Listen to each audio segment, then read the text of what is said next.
I died on a Tuesday, in a glass conference room, holding a pen. That's the part nobody tells you about betrayal. It doesn't come with a knife. It comes with a document and a very polite lawyer sliding it across a table, and everyone you built the last 10 years with sitting very still and looking very hard at their own hands. 10 years. I took a 4-man studio and I turned it into Shadow, one of the 4 great powers of Jinhai City, 10 city-states, and a whole virtual kingdom flying our banner. And the thanks I got was a termination letter, a 5 million credit severance, and a mansion I'd never sleep in because I said no to selling the guild I bled for to a bigger fish. Sign here, initial there. Congratulations on your generous package. I tore the letter in half. I remember the sound of it, and then I remember thinking, very clearly, one thought. In my next life, I will burn all of you down. Turns out the universe was listening, and the universe apparently has a sense of humor, because I opened my eyes and the ceiling was wrong. It was low and water-stained, and about a foot from my face, and it belonged to a 15-square-meter room I had spent a decade trying to forget. There was a phone on the crate I used for a nightstand. Not the 12 I'd owned an hour ago, an iPhone 6, a museum piece.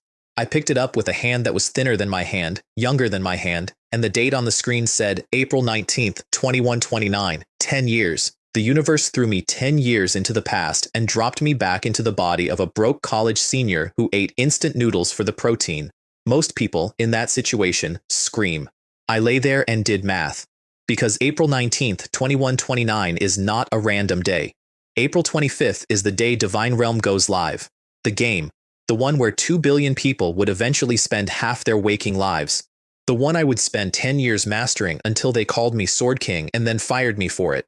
I had 6 days, a dead phone, and the single most valuable thing any human being has ever been handed. I knew exactly what was coming. Every dungeon, every hidden quest, every fortune buried in the dirt of a world that didn't exist yet. And then the math stopped being fun because I remembered the other thing, my parents. In my last life, they died in a hospital bed I couldn't afford to keep them in. Overwork, debt, and illness that a few million credits would have cured if I'd had a few million credits, which I did not, because I was a small captain in someone else's guild instead of the man who owned it. I got rich too late. I got powerful the exact number of years too late to matter. I stood at 2 funerals in 10 years, and I promised their photographs I'd have done better if I could go back. Well, here I was, going back. Cosmic refund, no receipt required. This time I wasn't going to be a captain. This time I was building my own kingdom, from the mud, in 6 days. And step 1 of that kingdom was a phone call. Dusty picked up on the second ring because Dusty always picked up on the second ring, in this life and the last one. In my old timeline, he was the best manager Shadow ever had, loyal down to the bone, and poor as a church mouse the whole way. He was the only person who never once stabbed me, so he was getting a founder's share whether he liked it or not. You want us to do what? He said. Our own studio, I said. Not Shadow. We don't join anybody. We build it ourselves. There was a long pause, the kind of pause where you can hear a broke 22-year-old doing his own math and not liking the numbers. Way, he said gently, the way you talk to a man standing on a ledge. We have, between us, enough money for maybe 2 weeks of noodles. Studios need computers, and helmets, and a room that isn't yours, which smells like feet. There's a free trial helmet with a student ID, I said. 10 days, that's all I need. 10 days for what? 16,000 credits. He laughed. It was a good laugh, warm, completely disbelieving. 16,000. In 10 days. A professional guild couldn't pull 16,000 out of a brand new game in 10 days. A professional guild doesn't know what I know, I said, and I let it sit there, and I did not explain it, because the truth was going to sound insane no matter how I said it, so why waste the breath? He signed on anyway. That's the thing about Dusty. He'd follow me off a cliff and complain about the wind the whole way down, and he'd never once let go of my sleeve. I hung up, ate a bowl of noodles that tasted like poverty and hope, and I said it out loud to my ugly little room because it felt like the kind of thing you should say out loud. Divine Realm, here I come, and I know where you keep the good stuff. 6 days later, I lay down in a trial helmet, and the world I already knew by heart bloomed up around me brand new. You start in a white void with an angel named Michael, which is Divine Realm's idea of subtle. 12 professions, 4 combat classes. Everyone around me was agonizing over the choice like it mattered, and I picked swordsman before Michael finished the sentence, because in my last life, I was the magician of the sword, and I intended to be him again, only better, and about a decade earlier. I named him Long Way. I nudged the face 15% off my own. White River City for a starting hub, and the system, being a comedian, dumped me instead into a mud puddle called Red Leaf Town. Then came the part that made me smile, because this was the part nobody else on the entire server would understand for weeks. 4 attribute points. Every melee player alive, every single one, poured them into strength, because strength is the number that makes the damage bigger, and the damage is what you can see. I poured all 4 into agility. That's the secret. That's the whole first secret of the melee meta, the one people would tear their builds apart crying over a month from now when they finally figured out that in a game this real, the guy who never gets hit beats the guy who hits hard. In this game, hitting is optional. Getting hit is fatal, and I had 10 years of muscle memory telling me exactly how not to get hit. I called Dusty. He'd gone Curse Master, ranged, which was perfect, and I could hear him working something out in real time. Wait, he said, the way you talk about this game, you knew the professions before Michael finished listing them. You knew the meta. Wait, are you? Oh my god, you're a closed beta tester, aren't you? You got in early. You've got the secret builds. Something like that, I said. It was a beautiful cover story, and I did not touch it. A closed beta tester is a mythical mystery player who got early access and hidden knowledge. It's rare, it's plausible, and it's exactly wrong in the right direction. Every impossible thing I was about to do, Dusty would file under beta tester and sleep fine, and never once land on the truth, which is that his best friend had come back from 10 years in the future to rob this entire game blind. Nobody ever believes the truth. Remember that. It's going to keep being funny. I did not go grind slimes like a normal level 0 peasant. I went down a dark alley to start a war with a mayor. Red Leaf Town's mayor, a fat sack named Thorn, was secretly a werewolf spy, a hidden elite disguised as an NPC, and there was a hidden quest wrapped around exposing him that came with the first clear jackpot. The quest giver was a beggar, specifically Watson, the one beggar in the whole gutter with a spine, who sat apart from the others while they swarmed my ankles like pigeons, and who didn't ask me for a thing. You want something, he said, sizing me up. Everyone who comes down this alley wants something. So do I, as it happens. There's a man in this town who wears a mayor's face and drinks this town dry, and he had a friend of mine killed for noticing. I can't touch him. I'm a beggar with a bad knee, but you, he looked at my sword. You've got to look. Kill Mayor Thorn, and I'll make it worth your while. I did his quest. His quest, I want to note, did not mention that Thorn was level 15 with 2 level 25 guards, or that I was level 0 with a starting sword and the structural integrity of a wet paper towel. Quest givers never mention that part, so I bought 10 tomatoes. I want to be clear that this was the plan, the whole plan. 10 tomatoes, 5 copper. I walked up to the mayor of the town, a fat man named Thorn, holding court in the middle of the square, and I started throwing produce at his face, one at a time, and with each one I called him something worse. Hypocrite, I said, and the first tomato caught him in the jowl. Fat bastard. Second one, off the forehead. Blood-sucking vampire, robbing your own townsfolk blind. Third, fourth, fifth. His little favorability meter with me slid from friendly to red to black, and the crowd went dead quiet, the way a crowd does when it thinks it's watching someone die.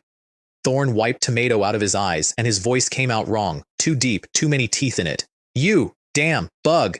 His clothes split down the seams, and 7 feet of gray fur and yellow fangs stood up where the mayor had been, and it howled a howl that shook the flagstones. I'll make your life a living hell. There it was. The whole town's secret, standing in the square with tomato in its fur. Mayor Thorn was a werewolf spy, and now everyone could see it, and best of all, so could the guards. He was so close. His fist caught me and threw me across the square. 84 damage, blocked most of it with my blade, and still landed with 16 health left and my whole life bar the color of a fresh wound. He lunged for my heart. I watched the claw come, and a level 25 town guard slammed into his side and stunned him. Because the instant Thorn transformed, he stopped being the mayor and started being an enemy spy, and this town's guards existed to gut enemy spies. That was the trick. That was the whole trick. Players can't hit friendly NPCs. But 2 very angry level 25 guards absolutely can hit a werewolf if a level 0 idiot with a pocket full of tomato seeds keeps dancing that werewolf directly into their swords. So I danced. I kited a giant murder dog in slow circles around 2 guards until the guards did my homework for me, and Thorn went down in a pile of loot with my name on the assist and none of the risk. I grabbed his insignia and I vanished before anyone could ask questions. The forum did the rest. 10 million clicks in half an hour. Mysterious swordsman solos, level 15 mayor. Mayor was a werewolf. Screenshots everywhere. And me, quietly handing a badge to a beggar and saying I'd avenged his friend, and collecting 2,000 experience. 2,000 experience took me to level 1 and the #1 rank in the entire town in 30 minutes. For most people, level 1 is a 6-hour crawl. I did it in half an hour with produce.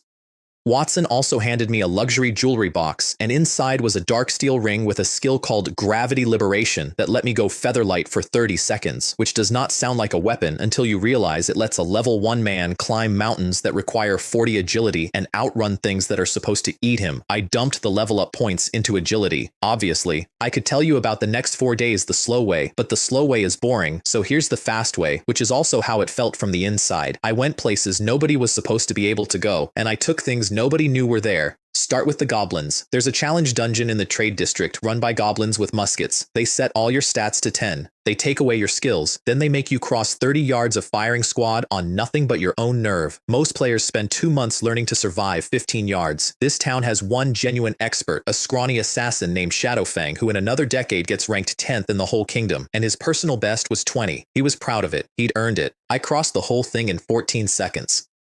And when the goblins pulled the rapid-fire rifles at the 25-yard mark, 24 rounds a burst, screaming, "Die, Challenger," I didn't dodge. There's no dodging a wall of lead. I read the spread instead. I found the one thin seam where the bullets ran out, and I walked through it, and I crossed the line. The reward was Wind Thunder Flash, a super rare area skill a level 100 swordsman can't normally touch. I had it on day 1. Shadowfang ran straight to his guild to report a disguised monster hiding in a beginner town, which honestly fair. Then the mountains. I put on Gravity Liberation and climbed the central mountain range, featherlight, straight past monsters that should have flattened me, up to the rock giants. Level 5.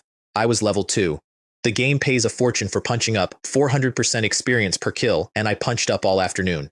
Then I found a cave, and in the cave, a special elite named Kalen, 900 health, the kind of thing that needs 15 players. I brought a bag of bursting berries and a lot of running. I kited it in circles, chipped it down, dodged its stalactite wipe by making it whiff its opening move.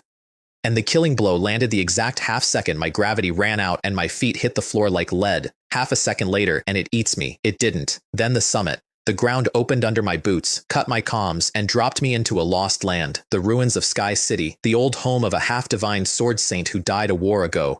An old ghost of an NPC offered me 3 doors, normal and a dark steel chest, hard and mithril, which is the door 6 assassins had lied to their own guild to sneak off and rob, and hell. I picked hell. I always pick hell. The gap between normal and hell is the gap between a nice life and a legend, and I did not cross 10 years of time for a nice life. The price of hell is real though. Fail it, and you lose 10 of every attribute. Not for a while, forever. So I didn't fail. I found a staircase, and I funneled 1,000 ghost warriors down it 2 at a time, where 1,000 becomes 2, and I cut them apart for 2 hours until the last one fell. I walked out with a fine gold chest, a title called 1 Against 1,000 that makes everyone standing near me stronger, and a plain black longsword the game flatly refused to rate. That's how you know something is dangerous, when the game runs out of words for it. It was a magic tool. There are maybe a handful of them in the entire world across a whole decade. They have no tier, they're rarer than epic, they hold obscene power, and they come with a curse that can eat you alive and delete everything you are. The longsword was called the Abyssal Blade, 31st of the 36 famous swords, forged from the fang of a black dragon king, and cursed by him too. Use its power, feed it, and the curse grows, and one day it turns around and takes half of everything you have and never lets you drop it, trade it, or destroy it. Men have been ruined by these things. I held off on binding it for about a day. Then I found myself deep in a mine, staring at a kobold leader rank, level 5, 2100 health, heavy armor, a giant axe, and a self-heal that ticks its life back up faster than 2 low-level players can chip it down. Impossible for us.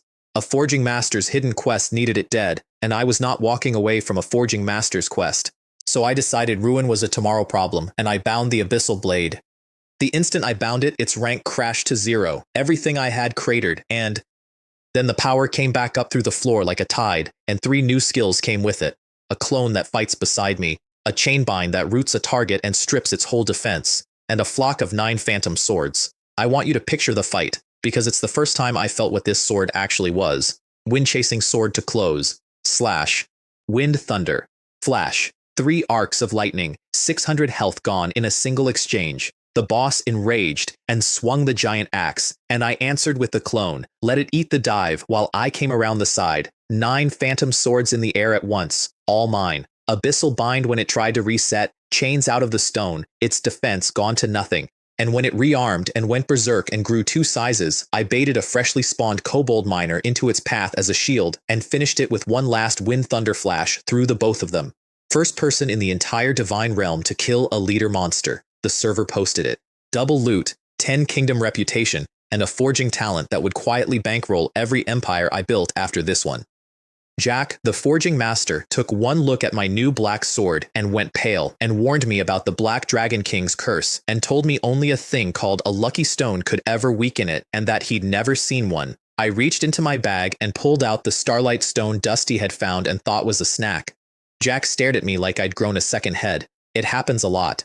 Because in between all of this, I was building the actual thing, the real thing, the found family that would become the guild that would burn down my old life. I recruited Dusty properly, taught him the same forbidden agility build, watched him rocket up the levels with the kind of luck that made me suspect the game just liked him. And around him I started gathering the others, one overlooked nobody at a time, a too earnest warrior, an apologetic tank who'd become one of the best in the country, the exact misfits every other guild walked straight past. How I collected each of them is a comedy for another minute. What matters is that they became the spine of everything, and none of them ever left. And through all of it, orbiting the edges, there were the villains, already assembling, already exactly who they'd be, a shield warrior named Ironclad Bear who ran the local shadow crew, and who, in my last life, used me as cannon fodder and personally slowed my rise by a good 30%. This time, I baited him into a mine full of goblins with a smoke grenade on a 1-hour timer, and when the smoke ran out, the goblins turned on his whole studio and slaughtered them, and I stepped in front of his corpse run and introduced myself properly. He spat blood at me. His bosses demoted him. It was a very good day. With the Abyssal Blade bound and awake, and its 3 new skills already burned into my hands, I was ready to do something no one on the server had done. I took a team into Dead Silence Forest, 36 paths and 33 dead ends, a maze that killed hundreds of mappers in my last life, and I picked Hell difficulty standing in front of a group of very pale faces, and then I walked them through it like I had the map memorized, because I did. The first wall was the Night Ranger, a special elite ambusher 1500 health strong that snipes healers from the dark and wipes parties before they know they're in a fight. I hunted it alone before it could hunt us. There's a trick I love in that forest, a pebble thrown so it clips a falling leaf and ricochets onto exactly the one monster I want to peel off a pack, and I split a 7-guard swarm with a rock and a leaf while the team gaped. And then the first boss, Ragnar, 6000 health and a teleport combo that lands 7 hits in 2 seconds, which I survived on a parry and 520 leftover health, closer than I let my face show. Then the second boss leapt in, because Hell difficulty doesn't do you the courtesy of one boss at a time. A werewolf lord named Vorlag, 12,000 health, 2 full bars, and a roar that comes in waves and wipes the whole party if you can't math it out. So I mathed it out. I muzzled his first roar with Abyssal Bind, chains out of the ground clamping a lord's jaw shut. I stood in the transcendent place 10 years of near-death teaches you, where the world slows and your body reads a fight 1 beat ahead, and I ate his party wipe roar on the exact arithmetic of a phantom clone plus a parry plus 90 leftover health, wave after wave, each one shaving me down to a sliver, and each one not quite killing me. And at 1% of my own health, with the whole team already dead and watching from the respawn, I kited a werewolf lord in a slow circle until he fell. First hell clear in Divine Realm. The server rang like a bell. Double rewards, double drops, 8,000 experience, and among the loot a mithril sword called the Blood-Colored Blade that I filed away for the day I dual wield, and an ancient elven notebook that only drops on a first kill, that I could not read yet, that was going to curse me half to death very soon. I didn't know that. I just knew we'd done the impossible, and I gave almost all the loot away, and I quietly watched who reached for it and who didn't, because a team is a thing you audit before you trust. My team stood in the loot glow looking at me the way people look at a magic trick they can't explain, and I remember thinking, good, get used to that face. You're going to be making it for years. Because I wasn't only building a guild in a game, I was fixing a life. In the real world I logged off and I ate, and then I did something the old Leeway never did, which was go exercise. Because this is an era that worships physical strength, and the old me hid from it. And the class monitor, a girl named Chen Mei, called me in over the thing that broke everything the first time around. In my last life, I skipped a class summons, lost my recommendation qualification, and that stress went straight into my parents, and it never came out. So this time I showed up. And this time when Gao Jian, the golden boy who would later betray Shadow from the inside, engineered a class vote to strip my recommendation, and when Wang Hu, third-ranked fighter in the school, and a bully with a nice haircut, came to put me back in my place, I did not shrink. Wang Hu cracked his knuckles and grinned at the room. Third in the whole school and I'm going to waste it on this? Somebody hold my jacket. This'll be quick. It will, I said. He didn't like that. Then Chen Mei stepped in front of me, which I didn't ask her to do and have never once forgotten. If you're so sure, she told Wang Hu, make it a bet, Your Big Dipper membership card against 10,000 of my credits that you can't put him down. The room laughed at her, at both of us. She didn't blink. She turned to me. This girl with real money and no reason on earth to spend it on the skinny nobody the whole class had already written off, and she said quietly, "I believe in you." I put Wang Hu on the floor in about 3 seconds. One step inside his reach, a strike to the throat, and the third-ranked fighter in the school was on his knees making a sound like a kicked door, and I was already stepping back. The room went silent. Someone's phone clattered on a desk. Chen Mei stared at me like the walls had moved. "Are you," she said, "really Li Wei?" Good question. I was, and I wasn't about to explain which one. I picked up the card I'd won, and I let Shu Li, the girl who'd laughed at my confession in another life, fawn at me now and get exactly nothing for it, and I went home to a game that needed me more than any of them ever would. That's the thing none of them understood yet, the thing it takes people years to learn, 10 years of life and death combat in a world more real than this one does not stay in the game. My body knew things Wang Hu's body had never dreamed of, and it always would. Chen Mei invited me to a gala in 10 days, some glittering thing full of Jinhai City money. I said maybe. I had a kingdom to rebuild first, and 2 graves that weren't graves yet, and a clock I could hear ticking under everything, every minute of every one of those 48-hour days. I came back for 2 people. I want you to keep that in your head. Because I'm about to get very busy getting very rich and very dangerous, and it would be easy to lose the thread.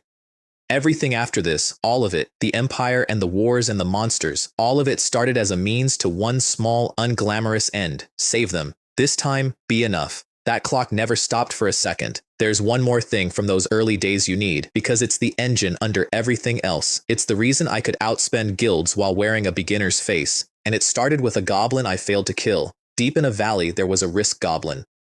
A special elite, 1600 health, 80% damage reduction, a chainsaw in one hand and a musket in the other, and rocket boots on its feet. A nightmare wearing a joke. I fought it for a long time, and at 10% it hit the rockets and threw a fistful of bombs and flew away. Escaped clean, which almost never happens, which means the game had flagged it as special. Then a second one showed up, and that is the only time in this whole story I lost my temper, because I knew exactly who that goblin becomes. In a decade, its name is Rohan Sharma, an engineering grandmaster who builds a flying fortress and founds a goblin empire and helps an expansion wipe super guilds off the map. And I just watched him get away with a metal box I wanted. The box was a treasure map, and the treasure was the Philosopher's Stone. You know the Philosopher's Stone from stories, turns lead to gold, raises the dead. 900 years ago, an alchemist named Maroto made it, broke the law of equivalent exchange with it, started a war over it, and then it vanished. The map pointed at a lake 10 levels above me and a temple under it.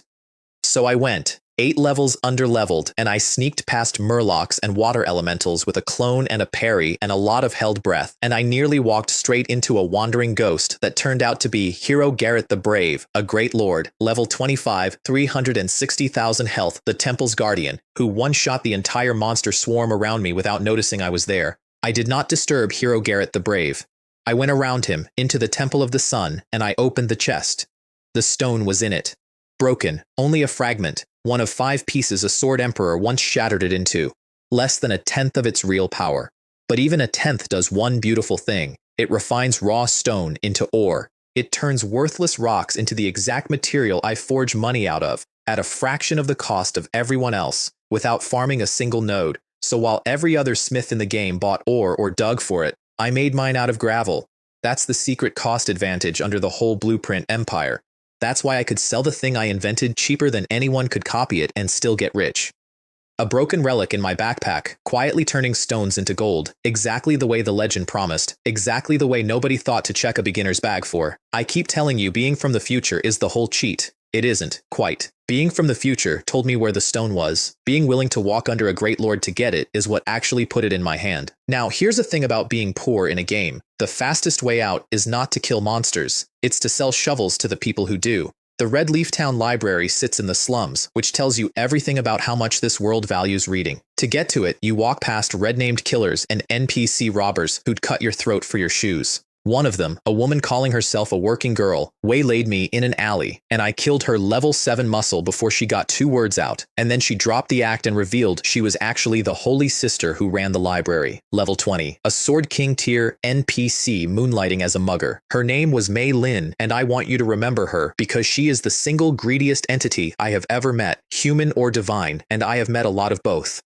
Meeting her tripped an epic quest, not a good quest, a cursed one. That elven notebook I'd looted turned out to be a key, and inside it lived the face of a great demon, and when Mei Lin purged it, the demon reached out and cursed me on the way down. Minus 50% to all my attributes, minus 95% to my monster experience, and in 30 days, its phantom would come hunting me personally, and if I killed it, it would wear me like a coat. So that's a bad Tuesday. Here's where being from the future earns its keep. I read that curse very carefully, the way you read a contract when a lawyer is smiling at you. Minus 95% to monster experience. Monster experience. It said nothing, not one word, about forging experience. The curse had a hole in it the size of a hammer, and I happen to own a hammer. So while every other player on the server ground monsters for pennies, I forged. And forging, it turned out, was about to make me the richest man in the game. It started as an accident. I was hammering a batch of bronze breastplates in that joyful, brainless trance you get into when the numbers keep going up, and I hit one wrong.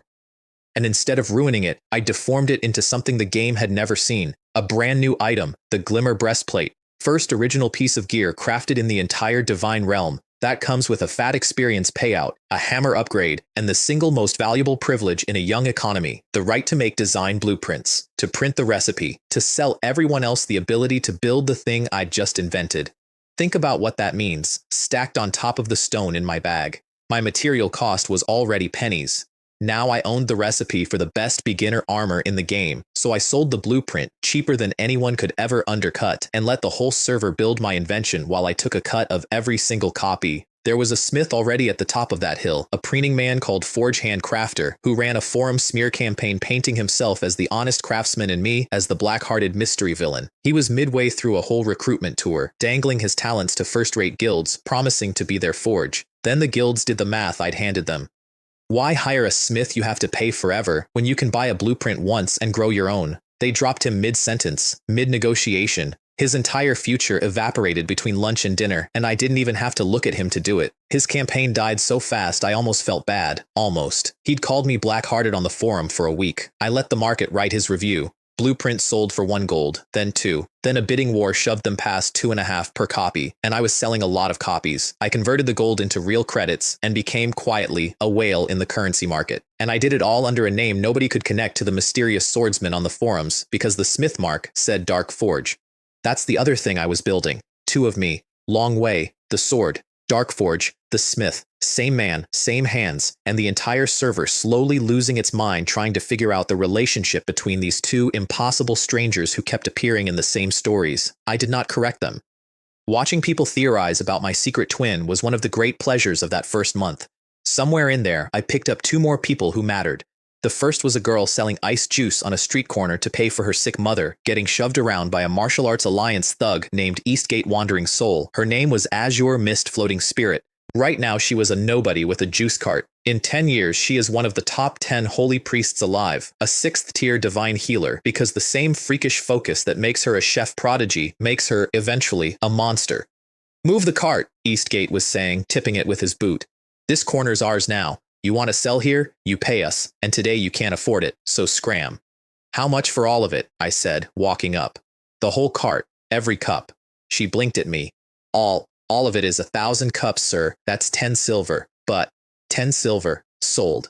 I paid her and turned to Eastgate, who did not like being interrupted.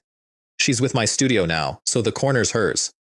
Kneel and apologize and we'll call it even." He swung at me, of course, right there in the middle of town, which is exactly what I wanted, because you cannot attack a player inside a city, and the guards had him in irons before his fist finished its arc. I put him on his knees one-handed on the way down, just to make the point, and then I signed the Juice Girl to a main god contract as my studio chef, a full year before the Ice Snow Goddess would ever think to look at her, which she thought was very generous, and I knew was me getting my hands on a future legend before the Ice Snow Goddess could, because that's the game inside the game. Liu Yue, the Ice Snow Goddess, vice leader of what becomes the greatest guild in the region, was circling every talented person I touched, trying to recruit them out from under me. I kept getting there first. It became a habit. Breaking the curse curse meant going back to Mei Lin, and going back to Mei Lin meant getting fleeced, because she is the greediest being in any world I've walked. The moondrop ritual can lift the demon's mark, she said, examining her nails. 30 moonstones and 3 gold. Or, a pause, precisely timed. The complete ritual, which also grants certain other blessings a young man in your position would want very much. 6 gold. You're robbing me, I said. I'm a holy sister, she said serenely. I don't rob. I offer opportunities at a premium. She got her 6 gold. She always gets it. And the ritual didn't just break the curse. It spat out a clone of me. An evil twin with every skill I owned and a body a little better than mine, grinning at me with my own face on day 30, so I killed myself. A sheep scroll to strip its footing, a barrage of 9 phantom swords, and a lightning scroll straight into that smug borrowed face, and it burst apart, and I walked away with 10,000 experience and a title, Demon Hunter, that marks me as recognized nobility across nations, weakens dark monsters just by standing near them, and a demon mask that lets me swap my whole face and scrub a red name clean. The mask alone was worth every gold Mei Lin squeezed out of me, though I'd never once give her the satisfaction of saying so. A disguise item, in a world where I had a currency whale, a masked smith, a swordsman, and enemies who wanted all of them dead. You have no idea how useful that mask became. I tested every piece of this against the same target over and over because they kept giving me the excuse. The Martial Arts Alliance would not stop poking me. First it was Eastgate. Then Eastgate came back with his boss, Steelblade Fierce Tiger, a genuine peak expert swordsman who in my last life bullied Ironclad Bear twice and carried that guild to respectability. He walked up like he owned the street. You embarrassed one of mine, he said. That costs 20 silver right now, and I let you keep playing your little game. Make me ask twice, and it's your account. 20 silver, I said, small and nervous, a poor kid counting his coins. Of course, please don't hurt me. Let me just, it's in here somewhere. And I reached into my bag like I was fumbling for the money. Then I two-shot him. Abyssal Bind to strip his defense to nothing, a leveled slash, an earth-splitting slash, magic tool burst folding a peak expert in half before he understood the coins weren't coming. And because I'm a recognized noble now, the town guard captain very politely charges me only 2 silver per kill, so I paid 20 silver up front, like a man buying a punch card, and wiped his entire squad off the map. That was the appetizer. The main course came when Steelblade Fierce Tiger, having leveled and licked his wounds, ambushed me with 130 players in a canyon. He'd done his homework. He had the numbers, the ground, and the patience. He had made exactly one mistake, which was the timing. Because by then, I was leveling alongside the Ice Snow Goddess herself, wearing the mask as Dark Forge and Devouring Serpent takes it personally when someone ambushes a friend. She gave him the out. She always gives the out. It's the thing that makes people follow her. She offered him one clean chance to lower his weapons and give her face and walk. He looked at the most respected woman in the region and insulted her in front of 130 of his own men, so we erased him. Lincia's Fire Dragon rolling down a whole flank, Dusty's Hellfire clearing 10 bodies a cast, Liu Yue's Whirlwind opening a hole in the middle of them, and me, gone, invisible under the Void Ring, walking through their back line where the healers stood feeling safe. You take the healers first, always the healers. I cut down every one of them before the front line understood the back had a problem. An 130-man ambush without a single healer is not an ambush, it's a line of people waiting to fall over. Crystal Stream Gleam one-shot the cloth wearers. Ice grenades froze the runners. Nightfall Storm Rage caught the clumps. And then, when it was down to Steelblade Fierce Tiger, I didn't let the numbers finish him because I wanted the message clean. I took the mask off the fight and dueled him, one-on-one, in front of everyone, and I killed a peak expert in 2 moves so that no one watching could ever say it was the crowd that did it. The Martial Arts Alliance ceased to exist in Red Leaf Town that afternoon. Liu Ye watched the whole thing, and privately, to no one, she called me a dormant dragon. It was a compliment. It was also a note she was writing to herself, in ink, that the polite stranger leveling next to her was going to be Devouring Serpent's problem one day. She had no idea she was already right, and already too late. She was right, but not yet. Right then, I needed her, which brings me to my favorite trick of that whole stretch, the two-faced negotiation. As Long Wei, I refused to join Devouring Serpent, politely, repeatedly. Then, I put on the mask and walked up to Liu Yue as Dark Forge the Smith and refused to join her again, differently. I flashed a black iron design blueprint worth a fortune, and I did not ask to join. I told her I wanted a partnership, equal footing, or nothing.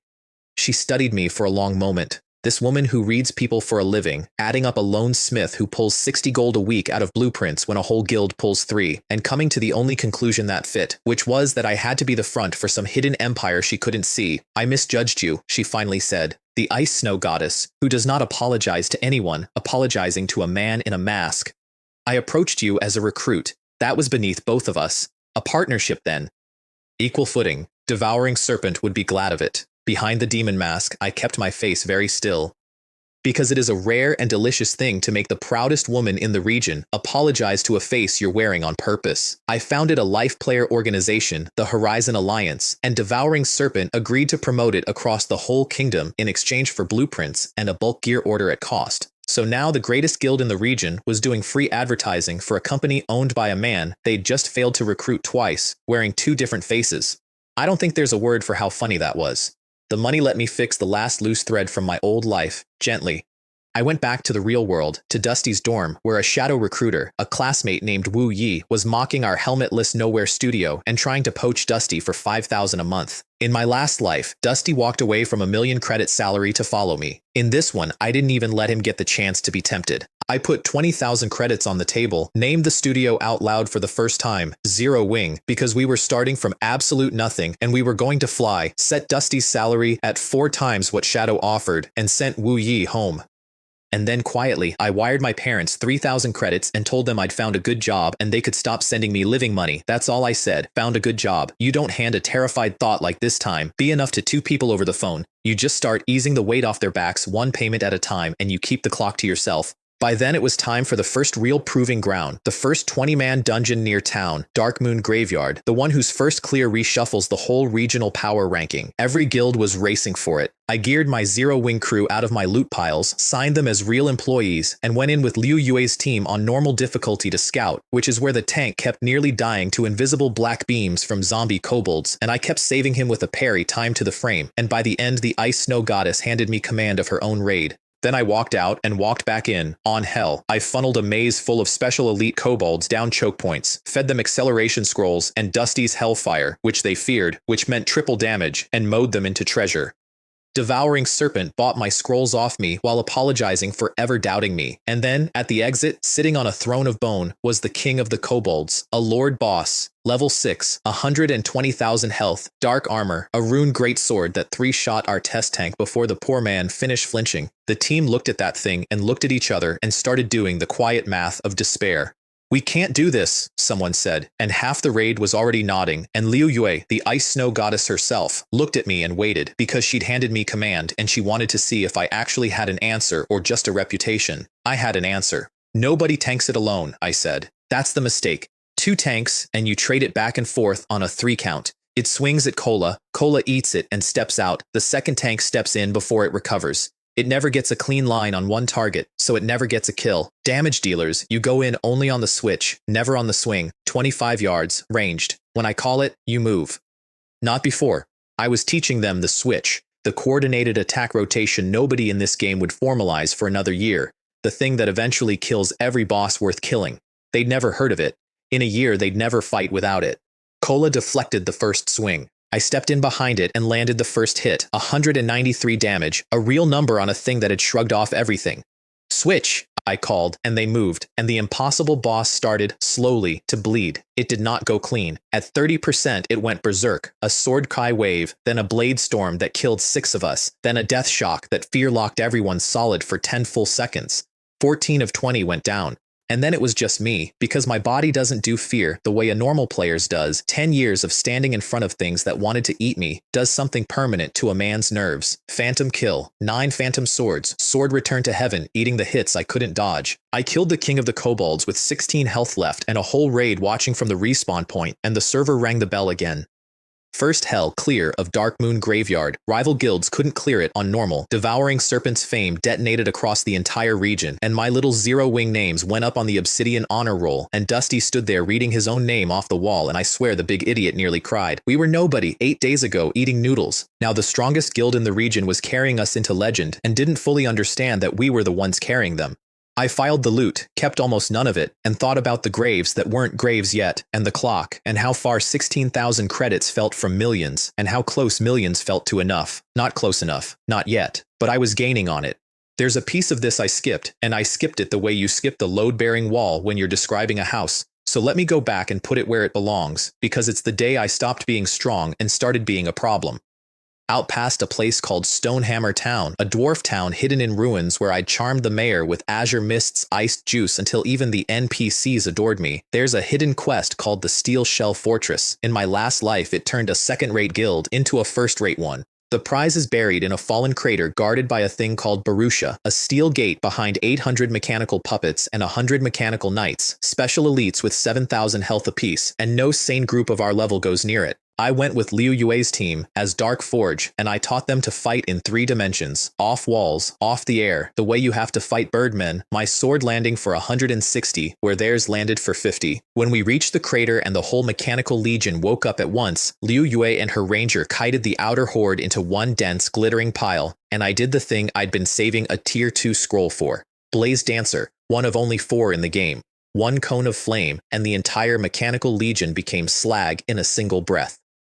The whole team hit level 6 standing in the ash, and Lin Xia, the Crimson Flame Demoness, started looking at Dark Forge with an expression I pretended not to notice. Then, while Liu Yue drew off the last of the knights, I slipped inside the fortress alone, because the real prize wasn't for sharing. Inside Barusha's core, past arrow traps I scouted with a phantom clone and a hellhound that breathed 3,000 damage of fire, there was a man mid-ritual, and my observation skill looked at him and returned a question mark. That's a thing that should never happen. A question mark means something so far above me the game won't even estimate it. He called himself the Dark Taoist, a clown with a little bell, and he'd once killed a 3rd-tier archdruid, and he was standing over the heart of the Titan drinking its energy into an array. I did not fight him. You don't fight a question mark.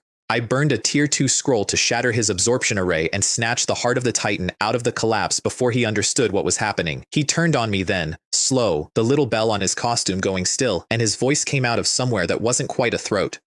That was mine, little thief. Do you know what I am? Do you know what I do to things that take from me? No idea, I said, and I held up my last tier 2 scroll, 1 thumb on the seal, a man showing a much bigger man the grenade with the pin already pulled. Want to find out together? We looked at each other for a long, long second. He could have ended me with a thought, but a cornered rat holding something that might hurt even him is not worth the bite, not for a treasure already lost, and the Dark Taoist decided the math didn't favor him today. I'll remember your face, he said, and melted back into the dark. He remembered it. I'll be honest that I did not enjoy making that enemy. Some enemies you pick. Some enemies you make just by being where the treasure is. The Steel Shell Fortress quest paid out like a legend. A black iron insignia that was, for a smith, a divine artifact, a permanent boost to everything I forged. A book that unlocked magic armor plates, the exact engine that turns a 3rd-rate guild into a 2nd-rate one, 100,000 experience. And enough refined material to do the thing I'd been building toward, which was feed the Abyssal Blade again and push it to level 5. 11 dark steel weapons poured down its throat until it woke up sharper, cutting the air like the air was paper. One more step down the road the Black Dragon King's curse was quietly counting. I keep telling you the curse grows every time it feeds. I keep feeding it. A man racing a clock does not save the loaded gun for a rainy day. He fires it now and lets the recoil find him later. And I had a whole lot of now to get through, and later was a problem for a man who'd already saved 2 people and could afford to worry about swords. I wasn't that man yet. So I fed the sword, and I pocketed the heart of the Titan, and I walked out of a fortress a 2nd-rate guild couldn't crack, alone, with a question mark enemy behind me and an insignia that made me the best smith in the world in my pocket. And I did not slow down, because slowing down was the one thing the clock never let me do. Let me introduce you to the deadliest woman I know, because I earned her the hard way. Her name is Blaze Dancer. A beautiful assassin, fast as a rumor, and back then she led a little crew of casual players who mostly wanted to have fun. She also, it turned out, was my fan. She'd watched my videos. She thought Long Wei was the ceiling of what a player could be. She had no idea she was already standing next to him. I met her properly in a disaster. The martial arts alliance was still limping along, and a new man had climbed to the top of it. Jian Li Wei, cunning, patient, a top 5 archer with a mithril bow and a plan. And the plan was me. He wanted to farm Long Wei into a stepping stone to the guild presidency, and he'd imported elites from 3 towns to do it. He set a trap in a canyon. Blaze Dancer's little crew walked into it by accident, in a snare that was meant for me. Dusty called, sick with guilt, begging me not to come. I asked for the coordinates. Then I went cold, and I went fast. I slipped past the scouts behind the demon mask. I found her crew boxed in and bleeding, and I took the trap apart from the inside. Silent step behind the healers.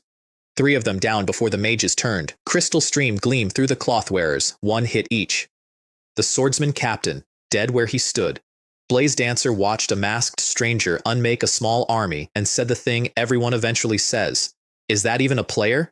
Then she realized who the stranger was, and her friend nearly blurted out that she was his fangirl, and she stomped on his foot to shut him up, which is the exact moment I decided I liked her. But Jianli Wei wasn't done. He had 200 more coming and several level 9 experts, and I stayed to meet them, and this is the part I want you to keep, because it's the prettiest robbery I ever pulled. His 50-man team was fighting a Shadow Leopard King, a leader boss with 40,000 health to farm it. I shadowed them with a clone, sniping their healers off the boss fight, thinning them with Blazing Thunderstorm. I killed Steel Blade Fierce Tiger again, his third death to me, and each death took a little more of the man with it. Then Jianli Wei, realizing I'd feast on his boss, abandoned it, pulled his whole team off to deny me the kill. Bad move. A boss that just went into wide aggro mode does not care that you're leaving.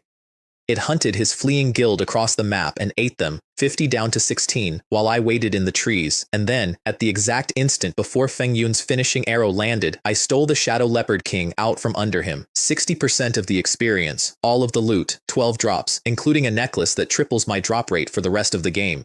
Jianli Wei stood there with a knocked arrow and nothing to shoot, robbed of a boss, his men, and his dignity, and he swore, to no one, that he'd delete Long Wei if it took him a year. He'd try. He'd fail.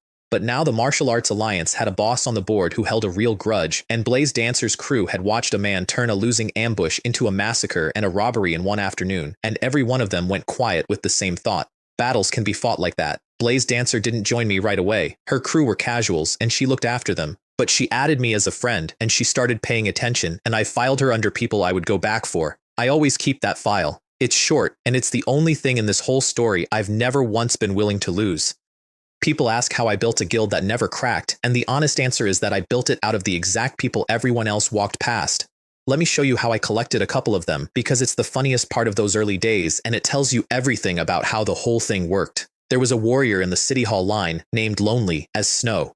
Big, earnest, dumb as a warm brick in the best possible way, the kind of new player who believes everything a stranger tells him, so I told him some things. I sold him a private grinding spot for 10 copper and dangled the location of a Berserker skill book for 2 silver more, and he handed the money over glowing with gratitude, and I felt a little bad, and then I didn't, because the tip was actually good and he genuinely got rich off it. He came back a day later, not angry, delighted. "You," he said. "The stuff you told me. It all worked. Every word of it. Who are you?" "Someone who knows things," I said. "Can I stick with you? I'll pay. I'll carry stuff. I'm strong. I don't know where anything is." That's how you recruit a loyal man. You don't promise him the moon. You give him one real thing that pays off, and then he follows you forever trying to figure out how you knew. Lonely as Snow defected to me from a guild that had been courting him, on the spot, because I'd made him 10 silver and a stranger had never once been straight with him before. Then there was Kola, a shy, apologetic newbie who flinched when you looked at him, who said sorry when you bumped into him, who had no idea that in 10 years he becomes Tyrant Bear, one of the finest tanks in the country. Right then, he mostly needed someone to tell him to stop apologizing. "Sorry," he said when I recruited him. "Sorry, are you sure? I'm not very good. Sorry." "Stop that," Dusty told him, before I could. "You're on the team now. On this team, we don't apologize for existing. We make other people do that." Kola blinked at him like a startled deer, and then slowly, he stopped saying sorry, and about a week later, he was standing in front of a boss that had killed better men, not flinching, and I thought, there he is. There's the wall. That's the whole method, if you want it. Everyone else in this game was hunting for players who were already strong, already ranked, already expensive. I went hunting for the ones who were about to be, and got to them while they were still cheap, still overlooked, still a warm brick in a City Hall line, still saying sorry to the furniture. It's a slower way to build a guild. It's the only way I've ever seen one built that doesn't come apart the first time it rains. Before that first clear, I got a small, delicious lesson in how fast a room turns, and I want it on the record because it happened to me over and over and it never stopped being funny. When I first showed up at the Dark Moon Graveyard, a team called Skynet was recruiting, and I asked to join. Their leader looked me up and down, a level 1 nobody in mixed gear, and laughed in my face. You're level 1. This is a serious dungeon for serious players. Go grind slimes, kid, and come back in a month, if you can afford the entry fee, which, looking at you, you can't. His whole team laughed. Lonely as Snow, standing next to me, went red on my behalf. I just filed it. And then I picked Hell difficulty, in front of all of them, and the laughing stopped and turned into a different kind of laughing, the kind aimed at the idiot who's about to get himself killed. Word went around the whole entrance. The level 1 lunatic picked Hell. Come watch him die. I did not die. I cleared it. First in the world. And when I walked back out of that dungeon, the entrance had gone very quiet. And then the ice snow goddess, Liu Yue, the most sought-after player at that entire gate, publicly sent her priest over to invite me to her team, in front of everyone. The nobody Skynet had told to go grind slimes. Skynet's leader nearly swallowed his tongue. He came scrambling over, all smiles now. Brother, there's been a misunderstanding. I was joking earlier. You know how it is. Come join Skynet. We'd be honored. You told me to go grind slimes, I said pleasantly. That was a joke, a friendly. It was good advice. I'm very busy grinding slimes. Excuse me. And I walked past him to the goddess's team, and I felt lonely as snow behind me, practically levitating with vindication, and I let Skynet's leader stand there in the wreckage of his own mouth. That's the whole game, in one gate. The world reads the number over your head and treats you accordingly, and it will despise you at level 1 and worship you at the first clear and never once notice it's the same person it just insulted. I stopped taking either the contempt or the worship personally a long time ago. They're the same wind. It just changes direction. There's a city that never sleeps called Blackwing, a pure trade paradise guarded by level 100 NPCs, with an auction house 188 floors tall. My Demon Hunter title got me respect and discounts everywhere I went, which was already funny, but the best moment came at the door of the VIP auction, where a puffed-up elder from a war god guild called Mad Blade Weiwo had just tried to freeze me out of an alliance. He and his whole delegation got turned away at that door for lacking the right status. And I walked straight past them, nobility privilege, into the room they couldn't enter, and I did not even slow down to enjoy their faces. I enjoyed them later, in my memory, frequently. Inside, I bought a mithril blueprint that would feed my sword and a rare skill called Blazing Thunderstorm, an area attack with a 4-second stun that people call a divine rank skill because you basically cannot get it. I paid for all of it with the flood of blueprint money, and I did not blink. And I met Aqua Rose. Now, most of the people I'd recruited so far were future legends who were currently nobodies. Aqua Rose was the opposite. She was already famous, an honorary elder of a mega guild in the ore-rich Storm Empire, a top 10 curse master who in a decade becomes a 6th-tier curse god, known across the whole game for one thing above all others: loyalty. She proposed a supply deal. She'd buy my blueprints and my Dark Forge gear, and she'd send me cheap ore and a Blackwing City pass in return. I said yes, because ore is forging, and forging is money, and money is the clock. Then she bought 500 Glimmer blueprints in one order. That single deal, mostly credits with the gold in installments, netted me around 18 million credits overnight. Let me say that number again slowly, because I need you to feel it the way I did. 18 million. A week and a half earlier, I was rationing instant noodles and doing math about 16,000. Now I was, quietly, in the real world, a multimillionaire who could outfund the guild that fired me before it had ever hired me. Aqua Rose thought she was buying inventory. She was buying my whole future for me and getting a discount to do it. I want to flag something because it matters. All of this, the blueprints selling out, Aqua Rose's giant order, the newbie gear demand, none of it was luck. The world itself was about to change. Hard and fast, and I was the only person on the whole server who already knew it was coming. I'd been standing at the exact spot the river was about to flood, holding the only bucket, and I filled it. But that flood is a story worth its own minute, and I'll get to it. But the world getting bigger meant the sharks got bigger too, and that's the part of this act where the water gets dark. First, I needed my signature. Every legend has a thing, and mine was going to be fire.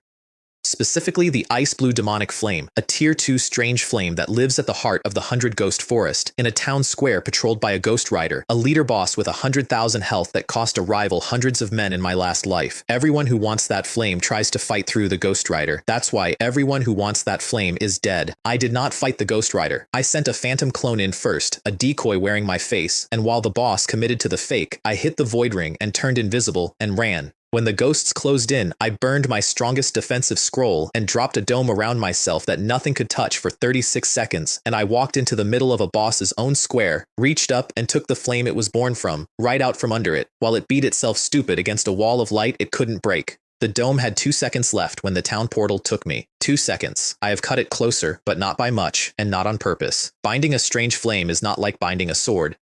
It's a fusion and it hurts. Real waves of ice and fire agony rolling through you one after another, and if you let your nerve slip below a certain line, the fusion fails and the flame turns on you. I sat in that pain right at the edge of the line, 20% nerve, teeth locked for as long as it took because I was not going to lose the thing I'd nearly died to steal to a flinch. And when it finished, the flame became part of me. Permanent stats, resistances that let me stand in fire and call it warm, total control over flame, and a secret nobody in my last life ever cracked. That a strange flame quietly buffs everything you do, plus 20% damage, plus 40 on anything ice or fire, plus forging success on top. Strange flames were worth more than the whole game believed, and now one of them lived in my chest. That flame is why I killed Absolute Heaven, because he came for me again. Absolute Heaven, a real-life assassin. One of those hidden top-tier killers who only takes jobs that interest him, hired for 1,000,000 credits by Steelblade Fierce Tiger to erase Long Wei. The first time he ambushed me on the Grey Wolf Plains, my instinct caught his killing intent a half-beat before his dagger. I blocked on a reflex older than thought, countered, and he vanished in a puff of flash powder before I could close, and I filed him under problems that come back. He came back deep in a poison swamp, mid-hunt, and this time he did it right. A deathlock scroll, the assassin's dream, 6 seconds where I couldn't use a skill or move a foot, and then his full combo out of the dark, every strike aimed at a kill. For 6 seconds, I was a statue with the target painted on it, and a top-tier assassin had 6 seconds to carve his name in me. It should have been the end. It's the exact trap that ends everyone. It didn't end me, for 2 reasons, and I want you to hold both because they matter later. 1. Phantom Kill runs off the weapon, not off my skill bar, so the lock couldn't touch it, and a clone bought me the half-second the lock forgot to steal. 2. The ice blue flame had rebuilt my whole body, and it ate into the lock itself and shortened the cage, and a shorter cage is a cage a strong enough man can break. I broke it. And then the fire came off the leash, buffed, roaring, and I overpowered a top-tier assassin in a straight exchange he was sure he owned. An ice grenade froze his escape. My finisher, a single strike that blooms into 16 shadows, shredded every piece of gear he owned and killed him where he stood, and I kept his dagger. I thought that was the end of Absolute Heaven. It wasn't even the middle, because a man doesn't take a job like killing me for the money, and behind a real-life assassin there is always a bigger hand, and killing him twice didn't remove him from the board. It just made the bigger hand look up from its game and notice for the first time that there was a piece on the map it didn't control. I kept his dagger. I did not at the time understand what I'd actually done, which was make an enemy who would come back years better, and worse, draw the eye of the thing standing behind him, because here's who was watching. Not Steelblade Fierce Tiger. That clown died to me 3 separate times and shattered a little more each time. The real problem walked up to a broken assassin in a bar with a name I want you to memorize, because he becomes the spine of everything that follows. Northern Shadow, an intelligence man, and the organization he worked for was called the Underworld. I need you to understand what the Underworld is, because everyone else in this story spends a while not understanding it, and it gets them hurt. It is not a guild. It is a real-world secret organization, the kind that has no business caring about a video game and somehow cares about nothing else. Even the ice snow goddess, who fears nothing, lowers her voice when it comes up. And it had just noticed that some lone swordsman was melting people with a flame that might be an epic item, and it wanted the flame, and it wanted me. Northern Shadow found me in the game and made the offer they always make. The one that sounds like a gift and is actually a leash. You've got something that belongs to us, he said, friendly, reasonable. That flame, hand it over, pay us 10 gold a month as a gesture of goodwill, join the Underworld, and nobody in this game ever touches you again. That's a very good deal for a lone player Long Wei. People wait years for it. No, I said. He blinked, like the word didn't compute. I don't think you heard the second half. The people who say no to us don't get a second offer. They get erased. I heard both halves, I said. No. And you can tell whoever sent you, come at me. I want to be honest, that this was not entirely bravado. Refusing the Underworld is how you end up hunted by shadow killers with more firepower than a third-rate guild, and Northern Shadow got authority to mobilize every Underworld asset in White River City to make me disappear. Liu Yue called me the moment she heard, actually alarmed, offering to smooth it over, because even Devouring Serpent steps carefully around these people. And behind Northern Shadow there was a face, and the face made it personal. His name was Wei Xuanyang, the Underworld's young master in the eastern region, golden-armored, rich, handsome, the whole catalog. And he had been courting Liu Yue for years, patiently, getting nowhere. So when she called in a favor to spare my life, when she showed a stranger named Long Wei the exact concern she had never once shown him, something small and vicious turned over in his chest. He agreed to spare me, to her face. Then he privately told Northern Shadow to sow discord between me and her, and to make me vanish quietly, no Underworld fingerprints, and he sent his elite Nether God guards to do it. So now the biggest power in the game wanted me dead, not for the flame anymore, but because a jealous man couldn't stand that a woman worried about someone who wasn't him. That's the thing about world-ending threats. Half the time, underneath, they're just some guy's bruised ego wearing armor. I did not have time to be scared, because I had a legend to catch, literally. There's a place called the Star River Domain, a floating river of galaxy light. Golden fish swim in it, and an ancient NPC guards them. Faust, 300 years old, the elemental ruler. He slew a dragon once. He sealed a devil king once. He has zero patience for players who talk back, and Dusty and Lonely as Snow talked back, and Faust one-shot them both, politely, to teach them manners. They learned. Then he dangled a prize ladder. Catch golden fish, trade them for loot. 1 fish, 2 fish, a bit of bronze, 100 fish, dark gold. And at the very top, with the smirk of a man handing you the moon because he's sure you can't reach it, a legendary item fragment, 1,000 fish, 4 to 5 hours. It's impossible. Everyone knows it's impossible. A legendary fragment is a thing a mega guild trades a city-state for. Faust had turned down 30,000 gold for this one. He offered it the way you offer a child the moon. Sure, kid. Go get it. We caught 1,510. Here's how. Because it wasn't luck. It was math. First I fed the abyssal blade, a greatsword, 10 of my own forged swords, straight down its throat, and it woke up at level 10, and the Black Dragon King's phantom roared up out of the steel, hundreds of feet of it, and Faust stopped smirking. He'd never seen a boy casually master a magic tool that eats grown men. Nobody had. Then I went fishing. The ice blue flame doubled my damage. A no cooldown freeze dart pinned the fish in place. A minute of fish, then faster, then a slaughter. And in the last stretch, the whole team emptied their scroll bags into the river with me. 4 to 5 hours became a massacre of light. Faust stood on the bank and watched his moon come back to him with the price tag torn off. 300 years old, a man who'd sealed a devil king, and he counted my catch twice because the number wouldn't sit still in his head. 1,500, he said. In an afternoon, I offered that fragment because it could not be done. I refused 30,000 gold for it once. He looked at me the way the whole world was starting to. What are you, boy? I didn't answer. I just held out my hand.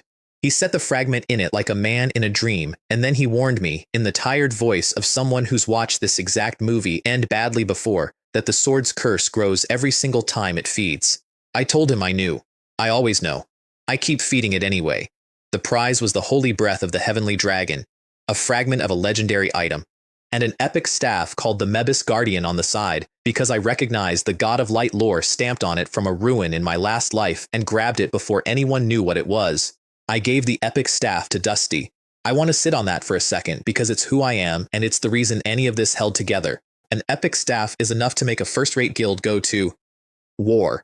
And I handed it to a curse master from a poor family who'd stuck with me since the very first phone call, back when betting on me was a genuinely stupid wager, because I needed him strong enough to run a battlefront while I ran 3 others, and because loyalty like his is the one thing in this game I refuse to leave under-equipped. His intelligence doubled, he started out damaging me, and he stood there holding a weapon worth a fortune. This kid who used to flex 3 bronze pieces like a peacock, and for the second time in a week I watched him not quite cry. The holy breath, the fragment, I kept. It had requirements I couldn't meet yet, strength and agility I had, but a wall of intelligence I did not, so it sat in my bag like a loaded gun I wasn't tall enough to fire.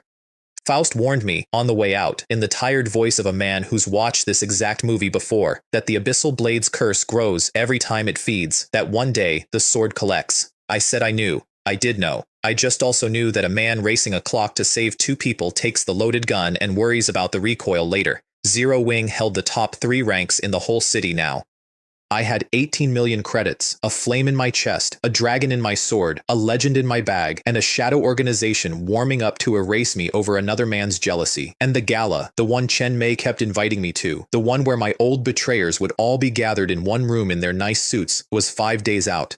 I bought a real apartment. I bought a nice watch. And I started thinking, for the first time in either of my lives, about what my face was going to do when I walked into that room. The demon mask deserves its own minute, because it turned my whole war with the Martial Arts Alliance into a comedy only I was in on. Here's the situation the mask created. There was a swordsman named Long Wei, red named, hunted, with a bounty on his head. There was a smith named Dark Forge, respectable, wealthy, welcome anywhere. There was a mysterious old NPC named Miguel when I needed one. And there was, occasionally, whatever face I felt like wearing that afternoon. All of them were me. None of my enemies could hold more than one of them in their head at a time.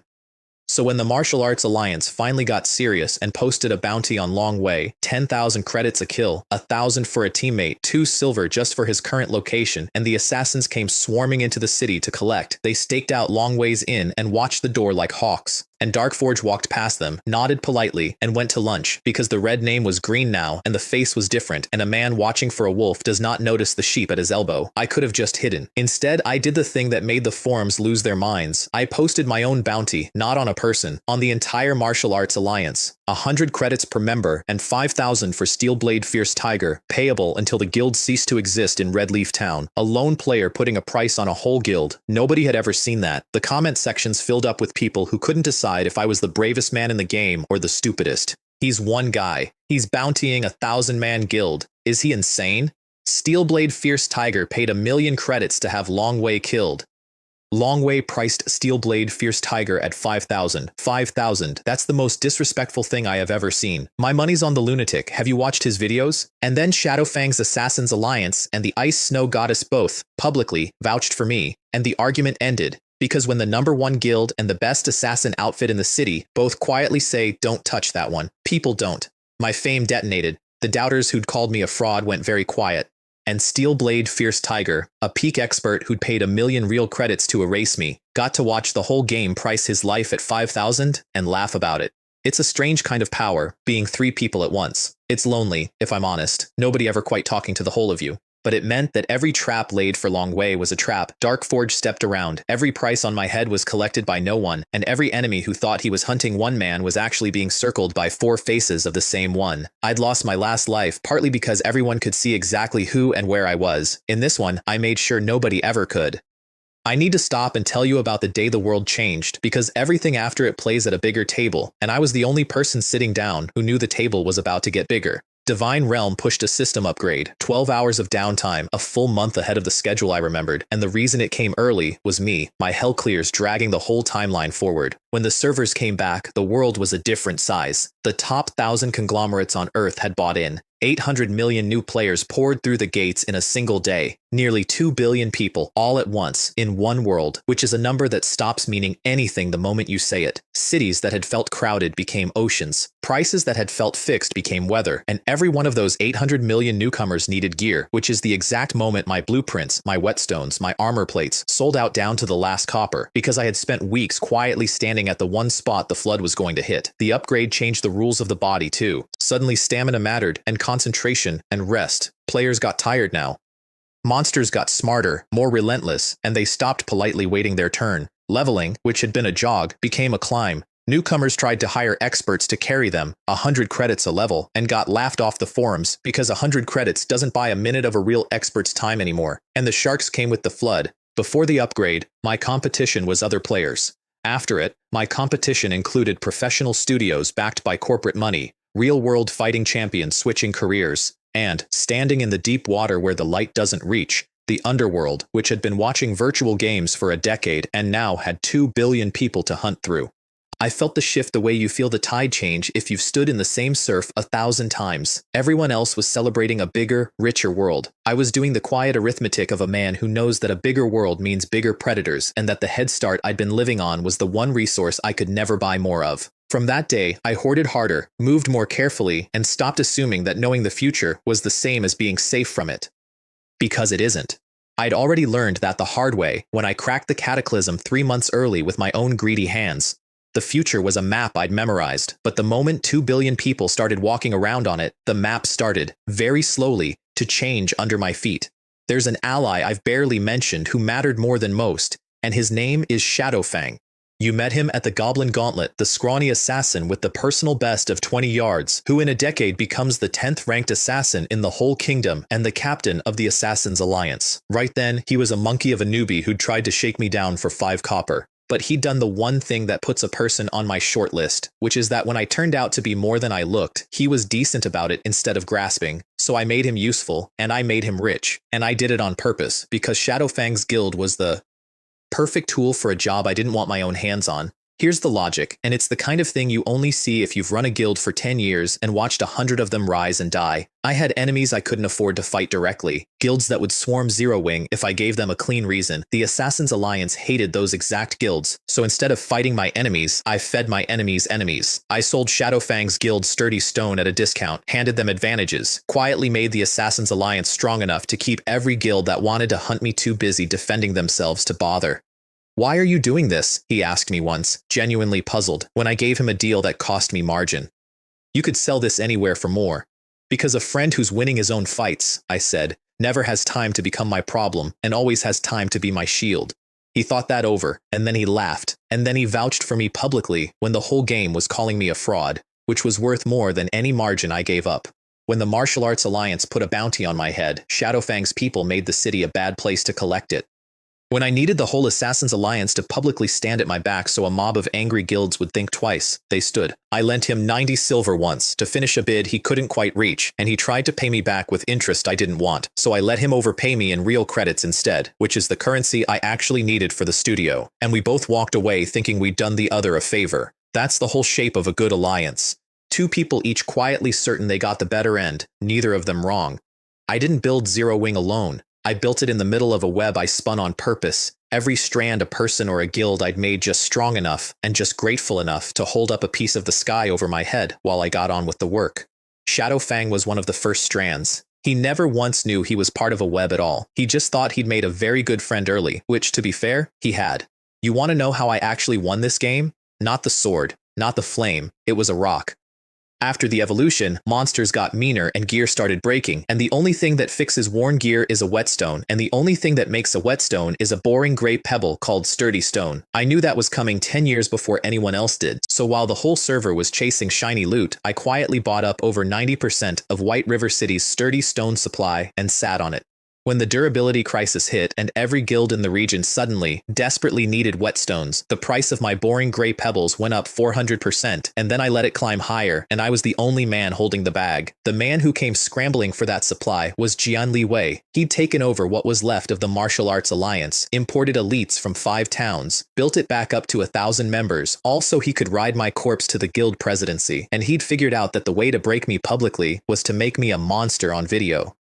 So he packed the Fountain Square with 400 people and had Blaze Dancer's old teammates, the casual crew who'd been too scared to join me, coerced into attacking me so that when I cut them down he'd have footage of the Great Long Way slaughtering his own friends. Blaze Dancer tried to quit my team to spare me from the trap. I want you to understand what kind of person she was, that her first instinct was to fall on the grenade for me. I told her no. I told her the thing I actually believe, which is that the strong never care what the weak film them doing, and then I killed all 20 plus of the coerced attackers myself, took the red name, and ate the smear, because a smear is nothing, and a hostage situation is everything, and I don't negotiate with either. Then I stepped behind Jian Wei, and I killed him, and 100 of his elites, one-shotting the melee, standing in their caster's fire like it was warm rain, because I had 20 resistance and a demon's flame in my chest. One cold look froze the survivors solid.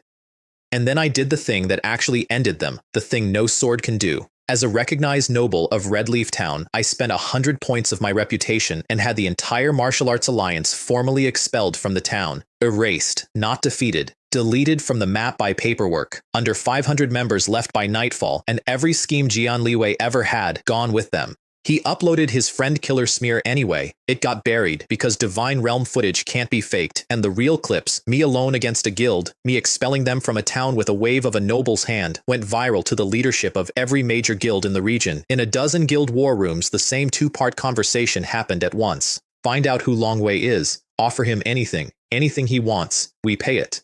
And whatever you do, whatever happens, do not provoke him. Look at what he did to the Martial Arts Alliance. That's not a player. That's a natural disaster with a login. Every serious guild in the region wrote down the same 2 notes that day. Recruit Long Wei at any cost. Never, ever provoke him. I would spend the next while making liars of the ones who forgot the second note. I was already gone. I'd walked into City Hall, applied for teleport access with a dwarf mayor's letter of introduction, and become the first player in the entire Star Moon Kingdom to reach a real city. The server-wide announcement went off like a bomb. First player to a city? Already? We're barely out of the starter towns. Who is it? The name's hidden. How do you even qualify for city access this early? Whoever it is, they're a full expansion ahead of the rest of us. That's terrifying. And I strolled into White River City behind a mask, a full expansion ahead of the rest of them, exactly as advertised, while the whole game tried and failed to figure out who I was. White River City is where I stopped being a rich nobody and started building an actual empire, and it happened on 3 fronts at once, because I'd learned in my last life that a man who fights on 1 front loses to a man who fights on 3. Front 1 was information. I knew this city like I knew my own hands, so I wrote it all down, every dungeon, every hidden quest, every price, and I sold it. 300 credits for the simple version, 20,000 for the deluxe. Liu Yue read the sample and called me within the hour. I want the full guide, and I want it before you sell it to anyone else. Name your extension fee. 1 million credits, I said, testing her. She didn't even pause. Done. Send it now. And I respected her enormously for that, because she'd understood the thing nobody else had, which is that in a gold rush the map is worth more than the gold, and the person who sells the map never has to swing a pick. That guide sold tens of thousands of copies a day. It set off a kingdom-wide stampede. People got rich just knowing what I told them, and I got rich telling them, and not one of them knew the man selling the map had already walked every inch of the territory in another life. Front 2 was the forge, and it's where my signature was born. The city magistrate, an ancient magister named Wiseman who could end me with a thought, handed me a contract and pointed me at a forging master named Seluola, a beautiful, eccentric recluse 1 step short of grandmaster who'd made an epic weapon once and gone quiet.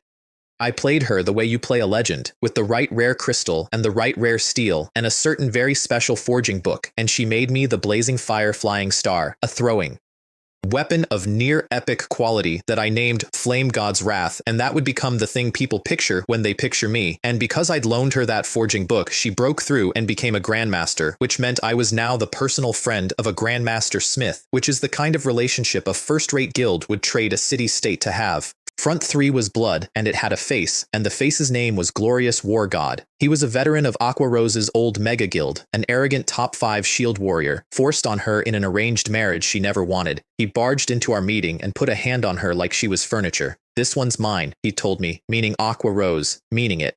"And you're the little smith she's been playing shop with. Watch your mouth around what belongs to me, Dark Forge." I looked at Aqua Rose.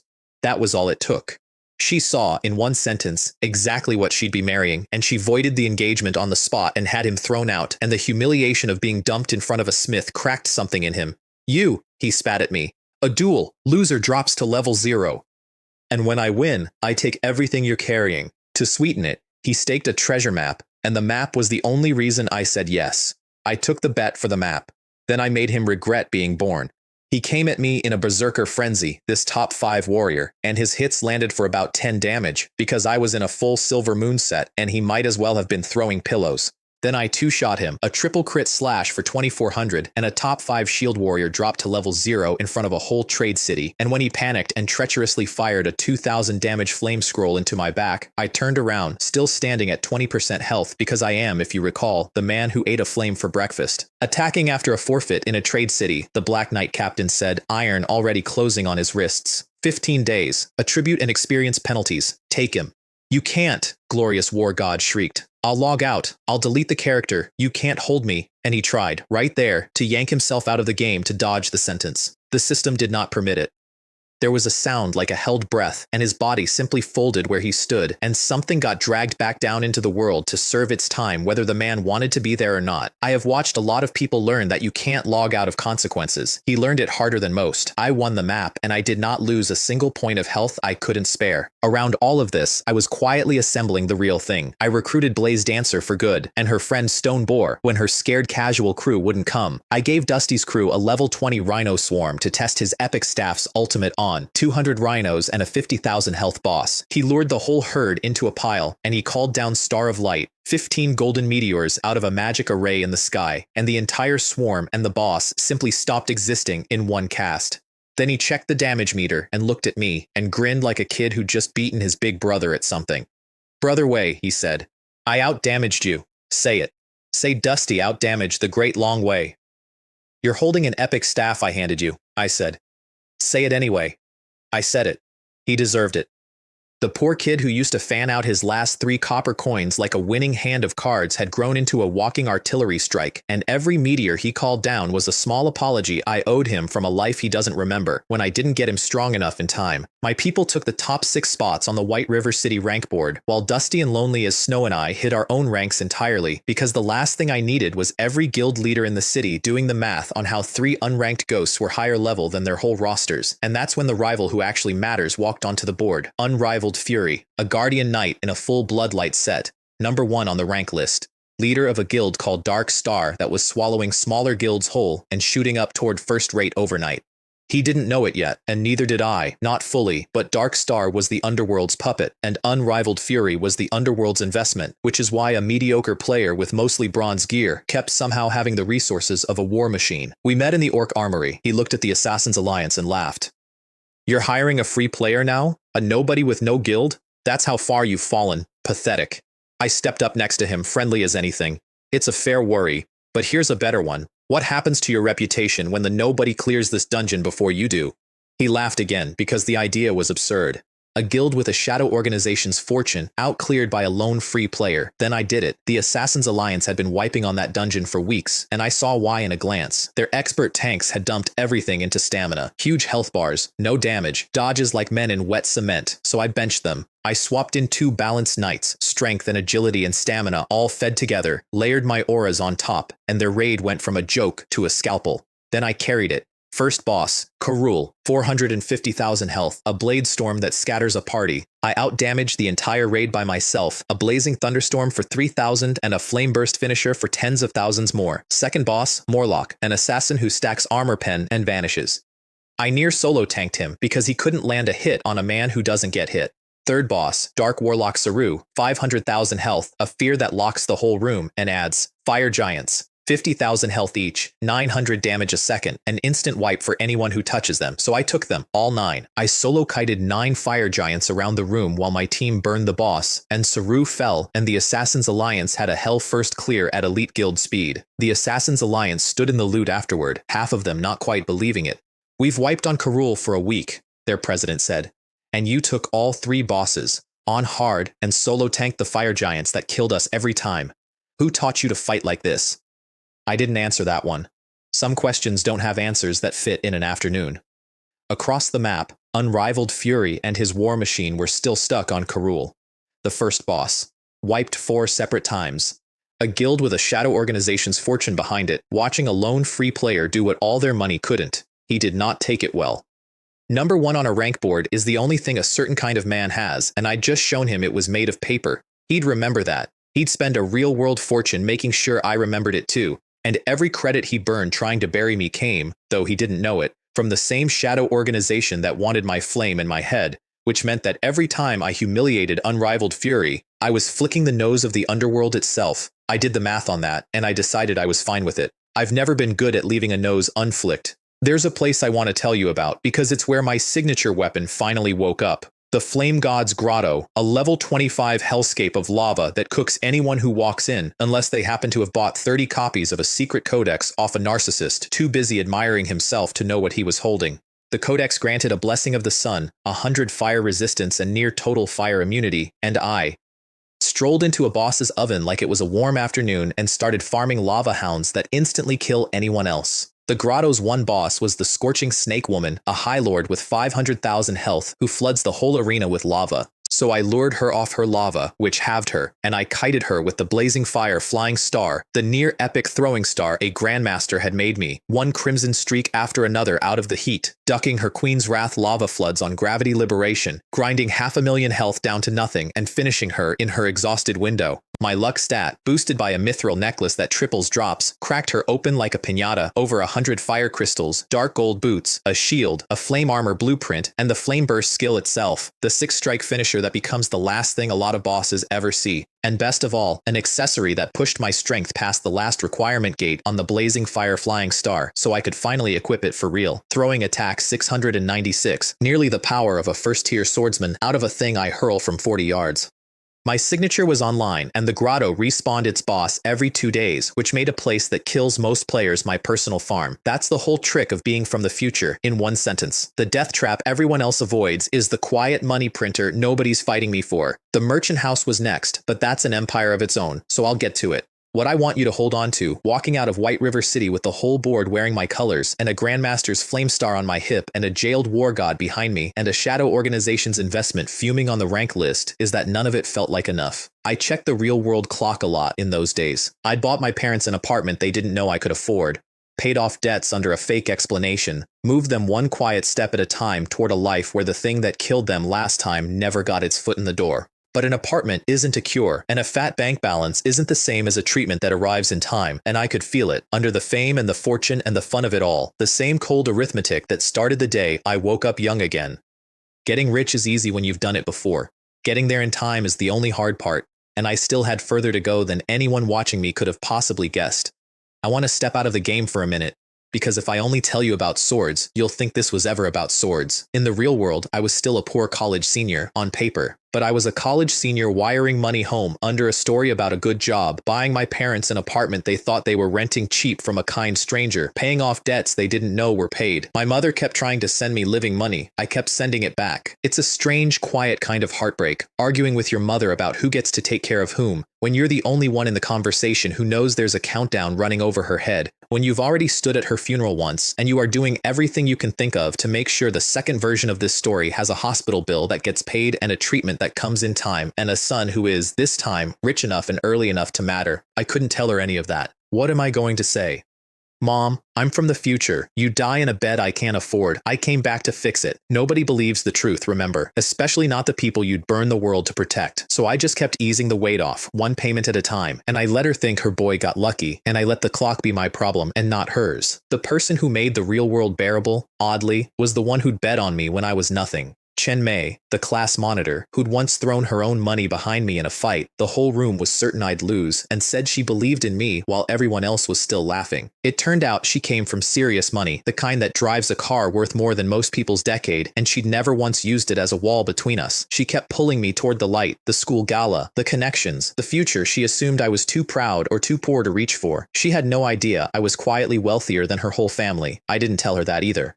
Some kindnesses you let a person keep giving because the giving is the point, and because in 2 lifetimes she was one of the very few who was ever gentle with me before I was worth being gentle to. And then there was Gao Jian, who is the whole reason I understand that some people don't need a motive to hurt you, they just need you in the room. In my last life, he was the smiling partner who helped hollow out my guild from the inside.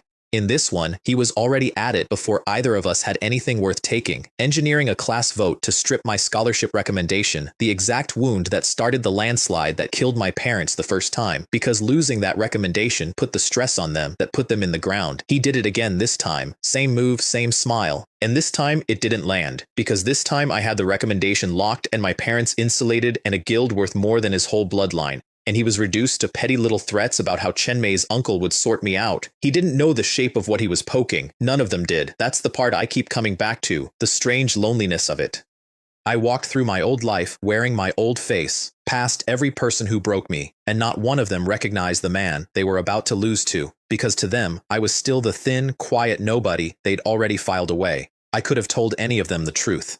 I'm the captain you fired. I'm the son whose parents you helped kill with paperwork. I'm the man who's going to take all of it back and you'll clap because you won't know my face. I never said it. You don't announce a landslide, you just let it come. But I'd be lying if I said the money and the titles ever quieted the thing underneath. Every time I logged out, the apartment was still just an apartment, and money in a bank was still not a body out of a hospital bed, and the 2 people I'd crossed time for still didn't know they were the reason a whole kingdom was catching fire. I was building all of it for them, and I still hadn't reached the part where it saved them. I could feel exactly how far that was. Every single time I picked up the phone and heard my mother's voice and said, "Easy as anything, I'm fine, Mom, work's good," and hung up and went back to the war. The guilds tried to gang up on me exactly once. Jin Liwei, still breathing, still scheming, cobbled together a little alliance, 8+ second-rate guilds, Shadow among them, and they issued me an ultimatum on the forum. Reveal your leveling secret, or we hunt you until you quit the game. A whole coalition demanding I hand over the thing that made me dangerous. I priced the secret, 10 billion credits, cash up front. That's not a number. That's a message, and the message was, come and take it. The forum flipped on me, called me an arrogant fool, a brave idiot, a dead man walking, and then the coalition sent its assassins and its elites, and I killed them over and over at White Sand Ruins and everywhere else they found me. Ice grenades to freeze them, the ice blue flame to melt their gear off their bodies, an intermediate potion to reset my health between waves, immune to their casters, untouchable by their rangers, a cloaked thing that walked into their strongest teams and walked out alone, and the free players who watched started calling me a Balrog. When Jian Liwei himself finally showed up with 100 elites, I killed all of them and him, and this time, publicly, on the forum, the great Jian Liwei apologized and quit his own alliance. The coalition fell apart the way coalitions always do. The second one member decides the tiger is real. Guilds that had spent a week promising to erase me quietly took their names off the list and hoped I'd forget theirs. I did not forget. I never forget. But I let them live, because a live guild that fears me is more useful than a dead one, and because I had bigger things to build. While I was teaching a coalition what a mistake looks like, my people were quietly becoming legends of their own. Dusty's crew stumbled into a 4-color hero trial, a god's proving ground, huge rewards and equal punishment, the kind of thing that eats teams for a week. I told them to aim for no mistakes instead of glory, and I held my breath because Azure Mist Floating Spirit was with them, the juice girl, my studio chef, and in that trial the thing I'd seen in her the first day cracked all the way open. Her combat talent detonated. She outgrew Blaze Dancer in a single day. She came out of that trial a holy priest who could keep a whole raid alive through the end of the world, 6 mithril pieces and a staff on her back, a future top 10 healer who'd already stopped being a secret. I hadn't recruited a chef. I'd recruited a goddess with a juice cart, a year before anyone else would have looked at her twice. That's the whole trick again, in one girl. The future isn't hidden. It's just standing on a street corner selling iced juice, waiting for someone who already knows to walk up and say your name. The best joke of that whole stretch was that Shadow tried to hire me, not knowing of course. To them I was Long Wei, the mysterious divine rank swordsman every guild in the kingdom was scrambling to recruit at any cost, and Shadow was every bit as desperate as the rest. So Lan Hailong and Zhang Luowei, the 2 men who in another life used me for 10 years and then slid a termination letter across a table, sent a go-between to court the great Long Wei. And the go-between they picked was Gao Jian. Gao Jian called me with an offer, honorary elder of Shadow, 1 million credits a year, 10% of the guild's shares. A genuinely fat offer, the kind you make to a legend you're afraid of. I laughed at it. And then, because I'm not a saint, I named my price. 60% of the guild, and the guild leader's chair. Take it or leave it. It's an impossible demand, and I made it on purpose, aimed like a blade at the exact men who'd carved me up. 60% in the throne, from the guild that fired me for refusing to let them sell it. I wanted Lan Hailong to hear that number and choke on it. I wanted him to spend a week trying to figure out who this arrogant lunatic was, and never once arrive at the answer sitting in plain sight in front of him, which is that the arrogant lunatic quoting him the going rate for his own treachery was the captain he'd thrown in the trash. Gao Jian, cowed, promised to push for it. He was already scheming his own angle, of course, planning to ride Long Wei's power to the top of Shadow and win Chen Mei as a bonus, never dreaming that Long Wei and the poor classmate he kept trying to bury were the same person. Everyone in my old life kept trying to use me, in this new one, from inside a fog where they couldn't see my face. It never stopped being funny, and it never stopped being lonely, and those two things live a lot closer together than people admit. Meanwhile, I was becoming, quietly, a different kind of person in the real world too. In this century, muscle is currency, and the old me had none of it. Thin and apologetic and easy to shove into a wall. The new me trained, every day, because a body that had survived 10 years of virtual life or death remembered how to move, and I just had to rebuild the muscle to carry it. I rented a real office for Zero Wing, a whole floor in the city center, and watched Dusty walk into it and go quiet at the size of the thing we built out of noodles and nerve. I bought the tech. I paid the bills nobody knew I could pay. And I kept the gap a secret, the widening canyon between the broke college senior everyone still saw and the multimillionaire I actually was, because the day I stopped being underestimated was the day the knives would find me faster. Let them see the thin, quiet kid. Let Shadow court a ghost and Gao Jian scheme against a shadow, and the whole room look through me. I'd spent one life being seen too late. This time I'd take being seen exactly when I chose, and not 1 second before. I keep flicking back to the real world, and I need to tell you about it because it's the part that never once let me relax no matter how big the game got. In my first life I was soft, thin, stooped, apologetic, the kind of young man who flinched at raised voices, and in a century that has quietly gone back to worshipping physical strength that made me pray. People shoved me in hallways. They took my seat, my lunch, my recommendation, and I let them, because I didn't know I was allowed not to. The old Li Wei spent 20-odd years being small so nobody would bother hitting him. The new one had spent 10 years subjectively in a world where a slow reaction meant a real death, thousands of times over, and that does not wash off when you log out. My reflexes were a killer's now. My body just hadn't caught up to my nerves yet, so I fixed that. I took the Big Dipper gym card I'd won off Wang Hu, and I went, every single day, and I rebuilt the machine to match the driver. The change was fast, and people noticed, and the way they treated me changed with it, which taught me the oldest lesson there is. The classmates who used to shove me started stepping out of my way in the hall without deciding to. The girls who'd looked through me looked twice now. Shu Li, who had laughed in my face when I confessed to her in another life, found reasons to stand near me, to laugh at things I said, and I watched her do it with a kind of distant curiosity, the way you'd watch weather. She hadn't changed. Only the number over my head had, and she was reading the number, the way she always had, the way she always would. I felt nothing. That's the part that would have shocked the old me. I'd spent years wanting exactly this, the room turning toward me instead of away, and now that I had it, it was worth about as much as a system notification. Because I'd learned, the long way, in 2 lifetimes, that the people who arrive when you're strong are not the people you build anything on. I already had the short list, and none of them were in that classroom. There was only one thing in the real world I actually still wanted, and it wasn't in that room either. Every week I called home. Every week my mother tried to send me living money, and every week I sent it back and told her I'd found a good job and listened to her not quite believe me and be too kind to push. I'd paid off the debts that were quietly strangling them. I'd moved them toward a life where the illness that killed them last time never got its hands on the money it needed.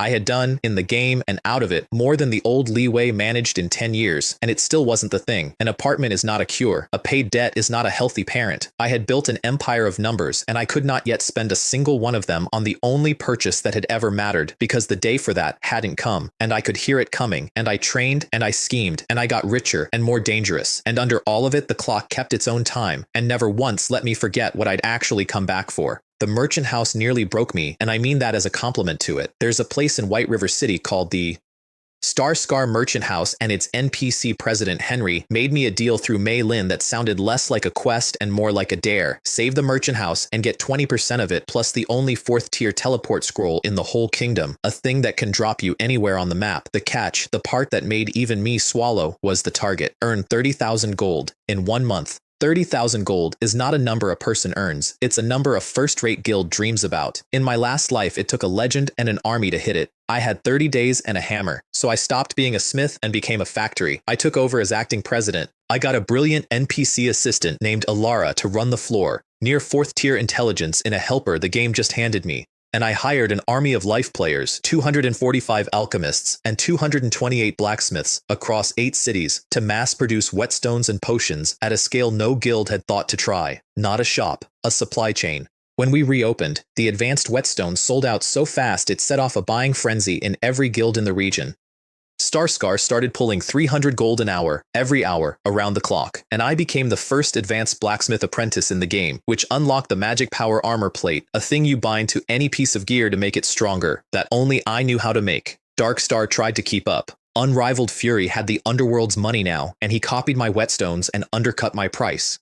So I dropped the armor plate on the market, the thing he couldn't copy, and when a random free player squad cleared a hard dungeon wearing it and the clip went viral, I took every one of Darkstar's night market customers in a single evening. He was fighting a price war, I was fighting a supply war. Those aren't the same fight, and only one of us knew it. Liu Yue, watching all of it from the outside, kept getting outthought by a smith named Dark Forge, and had no idea she'd already met him twice, wearing a different face each time. But the con I'm proudest of from that stretch had nothing to do with forging. It was a piece of pure theater, and it's the moment I want you to keep, because it's the exact shape of how my mind works.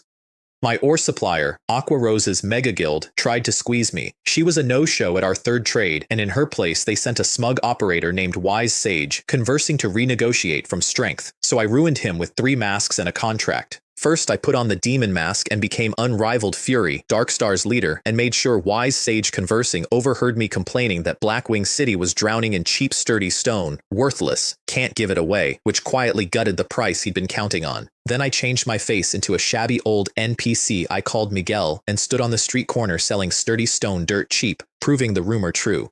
Then I put the leader's face back on and offered Sage the deal of his life. You want ore? I'll take 50,000 sets off your hands. 50 copper a set, standard contract, breach penalty on the back, the usual.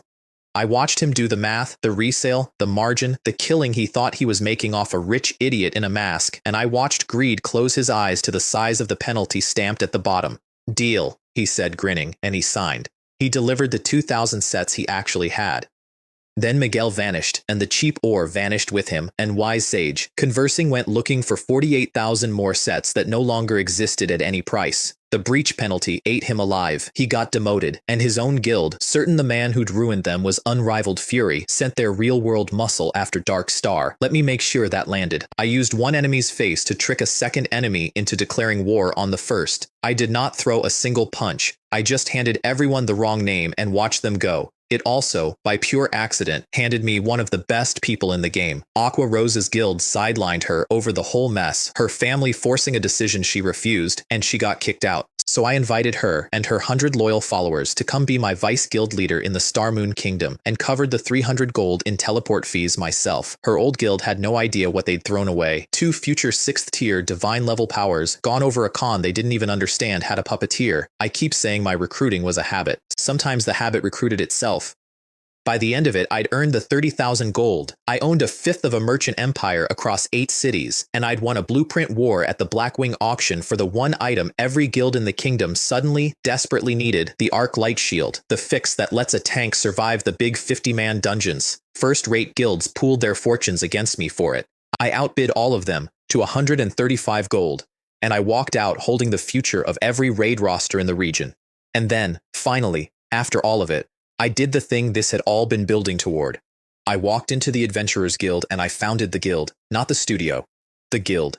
Zero Wing, a 6-winged silver emblem, real this time, with a name I'd chosen when I had nothing and now got to hang over an empire. So that's where I was, on the day of the gala, richer than any guild in the kingdom. A Grandmaster's flame on my hip, a legend in my bag, 100 loyal elites, a merchant empire, and a guild with my name on it. And I put on a suit and went to a party full of the people who, in another life, watched me get thrown away. The gala was Jinhai City money, everyone who mattered in a room dripping with it, and Chen Mei drove me there in a car that quietly told me she was much richer than she'd ever let on. And at the door, security stopped me. My registration had vanished. Just gone. A clean little deletion. Chen Mei's face went white with anger. There's a mistake. He's my guest. I registered him myself. Check again. I'm sorry, young lady, the security captain said, and he was, but rules are rules. There's no record. I can't let him in. Please don't make this difficult. Difficult? You want to see difficult? She was genuinely ready to burn the whole gala down for me, which I noticed and filed away. But I already knew the shape of the hand that did this before anyone said a name, because Gao Jian had gotten to the student council president and had me quietly erased from the list. Here's the thing they never understand about me, the thing that took my old life 10 years and my new one about 10 days. I don't argue with a closed door. I go around it, and then I make the door regret it was ever a door. I did not fight security. I found a print shop, made a big cheap sign, and set up a zero-wing recruitment booth on the public street right outside the gala. Within an hour, there were 1,000 people in line and a TV crew broadcasting live because Zero Wing was already a name that meant something across the whole kingdom, and the man they wouldn't let inside was now holding court to a crowd on the sidewalk, hiring the very talent the gala existed to gather. And that pulled a thread I hadn't planned on. The real host of the gala was Guo Haran, the president of the university, a man whose displeasure shakes the whole city. I was his invited guest. Blocking his guest was a slap across his face, and Guo Haran does not get slapped. The first sign of it came when a very sweaty student council president appeared at my recruitment booth. Zi Ming, the one who deleted my registration for Gao Jian. He'd been sent down to fetch me up, and I watched him realize, in real time, that the nobody he'd tossed out an hour ago was the exact guest whose absence had just enraged the most powerful man in the building. Li Wei, he said, and then corrected himself, fast. Brother Wei, there's been a terrible misunderstanding, a system error, your registration, these things happen, and now it's all fixed, so if you'd just come up, President Xu is asking for you personally. President He, I said, not looking up from the next interview. You told me an hour ago that if I took half a step toward that building, you'd throw me out yourself. I'm a coward. I wouldn't dream of offending you. I'm quite comfortable here. He went a color I don't have a name for. Then he did something that surprised even me. He got down on the pavement in front of the crowd and the TV camera, grabbed my leg, and started to cry. Brother Wei, I was wrong. I was blind. I didn't recognize a great man when he stood in front of me. It was that beast, Gao Jian. He made me do it. Hit me if it helps. Hit me as much as you want. Just please come up before President Xu has my head. I looked down at a grown man weeping onto my shoe. It's true what they say. Shamelessness really is a kind of superpower. Stop crying, I said. I'll come up, but you're going to tell President Xu exactly whose idea this was. Every word. After that, you're on your own. He agreed so fast he nearly bit his tongue. Upstairs, when the old man's soft, terrible voice asked what had happened, Ji Ming pointed a shaking finger straight at Gao Jian and confessed the whole thing, and Guo Haoran looked at Gao Jian the way December looks at a flower. I would have been content to leave it there, walk in, take the room's respect, let Gao Jian choke on it, but two men couldn't leave it there. Lan Hailong and Zhang Luowei, directors of the Shadow Guild, the exact men who in my last life used me for a decade and then slid me a severance check, decided to put me back in my box. Zhang Luowei went first, all fake admiration. Brother Li Wei, I've long heard Zero Wing is full of experts. A mid-level manager there must have incredible skills. Why don't you give me a few pointers for the entertainment of the room? Then Lan Hailong wrapped the trap in silk, the way only a man who's used you before can. Ha ha ha, look how much everyone's looking forward to it. It'd be a shame to disappoint them, just a friendly match, of course. I'm a director of Shadow myself, and I've always wanted to measure us against a guild as fine as Zero Wing. You wouldn't refuse, would you, Li Wei? He did it beautifully. In 3 sentences, he turned a spar into a war between 2 guilds, so that if I lost, it wasn't Li Wei who lost, it was Zero Wing, and the Great Dark Forge would get fired by his own guild for the shame of it. Killing a man with praise. He was always good at that. The crowd was already chanting my name. There was no polite door left. Everyone's looking forward to it so much, I said, and I smiled, because I knew something Lan Hailong didn't. How could I possibly refuse? They thought they were setting a trap. They were doing me a favor. Because Zhang Luowei, the Jinhai University fighting champion, a genuine martial genius with a name that scared people, was about to fight a man who'd spent 10 years in a world where losing a fight means dying, and who'd done it thousands of times, and who no longer used his eyes to fight because his body had learned to react before his eyes could report in. He came at me with everything, footwork like a monkey, a cannon hammer fist that drops a bull. He grazed the hem of my shirt. He never touched skin. I moved like water around a rock, 1 dragon step, a spin, and a palm to the carotid, and then I took his own charging momentum and threw him into the marble floor hard enough to crack it into a spiderweb, and the fighting champion of Jinhai University was on his back with broken ribs before the crowd finished inhaling. The room went silent. There was a real martial arts master in the audience, a man named Wang Long who'd placed top 3 in the whole province back in the day, and Chen Mei's second uncle turned to him, certain he'd explain away what he'd just seen. Hallmaster Chen, what technique was that? He's just a gamer. Wang Long didn't take his eyes off me. I don't know what that was. He stopped using recognizable forms entirely, which is not something you learn young, it's something you earn in 100 real fights. And I'll tell you what I do know. His physique is a little thin, but in pure skill, this young man could place top 10 in a provincial tournament tomorrow. You could feel the whole room reprice me in a single breath. A provincial top 10 isn't a good gamer, it's a person you are careful around. Chen Mei's second uncle, who'd spent the entire night looking at me like something scraped off his shoe, looked at me now like an equal, and every objection he'd had to me standing near his niece quietly died in his throat. And Gao Jian, who had engineered every second of this to bury me, watched the man he'd tried to erase become the single most important person in the room. And Lan Hailong's clever plan to shame Zero Wing did the exact opposite. Zero Wing became the entire point of the gala. Suddenly everyone wanted a piece of the man they'd blocked at the door. Brother Li Wei, would Zero Wing take a whole studio? We're 50 strong, all professionals. We'd merge tomorrow. 10 official slots and 50 peripheral. That's all we ask. We've been trying to reach someone senior at Zero Wing for months. I don't care about the salary. I've watched your videos. I just want to learn to fight like that. Please. Studio heads who wouldn't have returned my calls a year ago were lining up on a sidewalk to beg. I walked out of that party having absorbed over 100 recruits.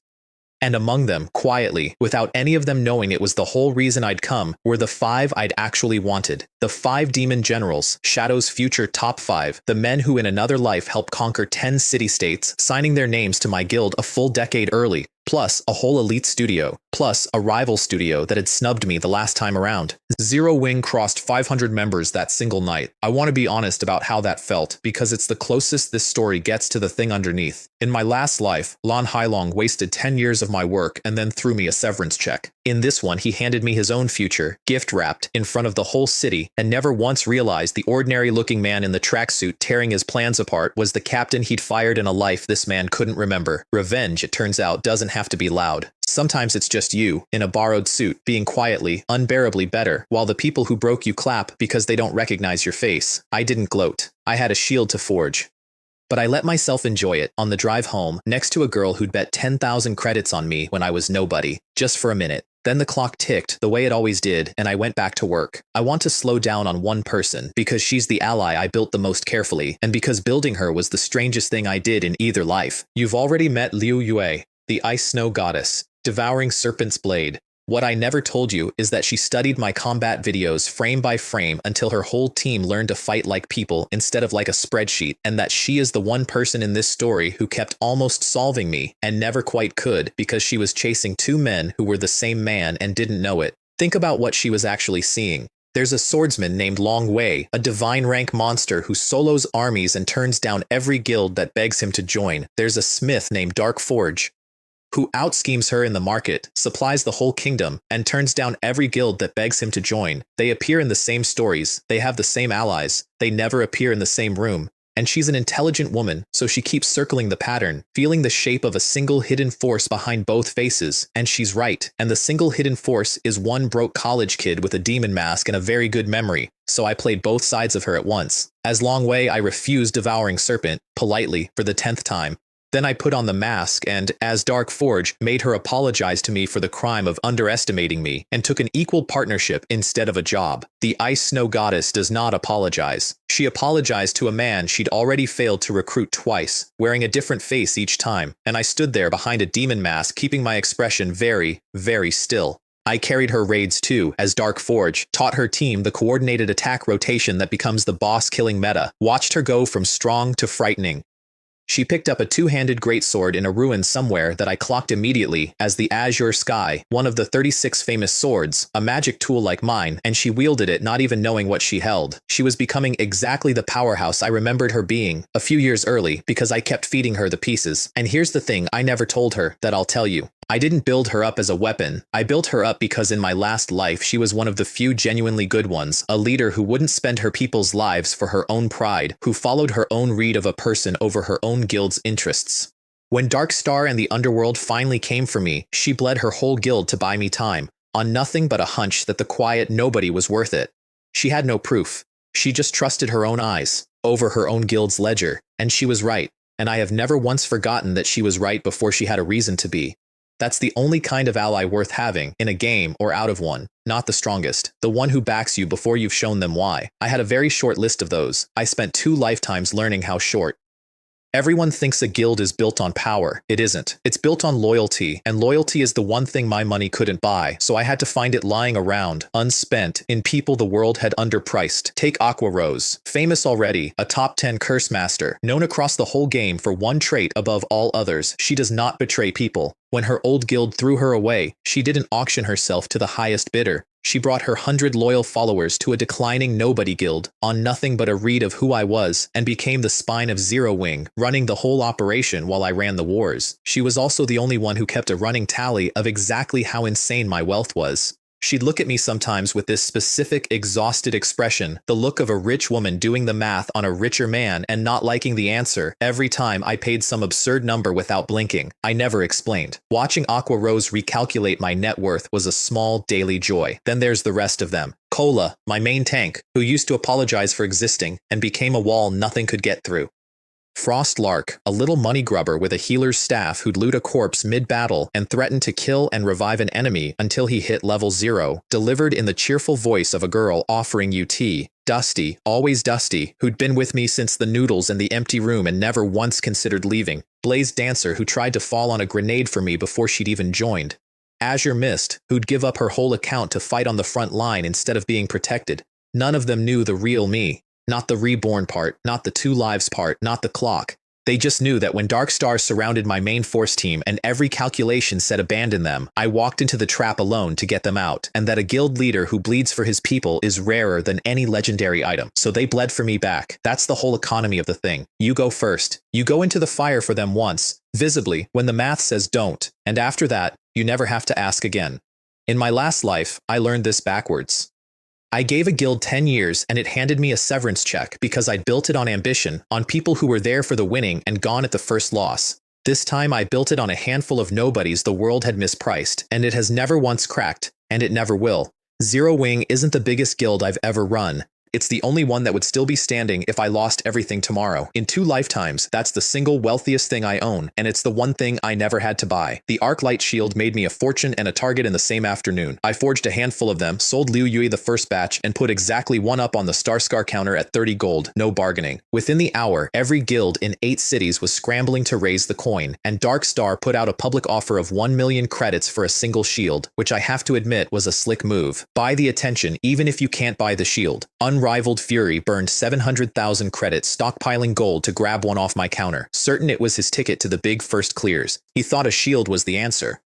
He was looking at the wrong dungeon entirely, because while every major guild in the region threw itself at the 3 big 50-man raids, racing each other for a ranking, I took 19 people into a 20-man dungeon they'd all written off, and I set the difficulty to hell. It's called Demon's Castle. On paper, it's a mid-tier level 15 raid. In reality, it's the single hardest 20-man dungeon before level 20, a place countless guilds wiped against and quietly stopped talking about. And I wasn't even there for the clear. I was there because the Magister Wiseman had set me a contract, kill the Dark Knight inside, and that contract was the fast track to a guild residence, the one thing that turns a guild from a band of wanderers into an empire with roots.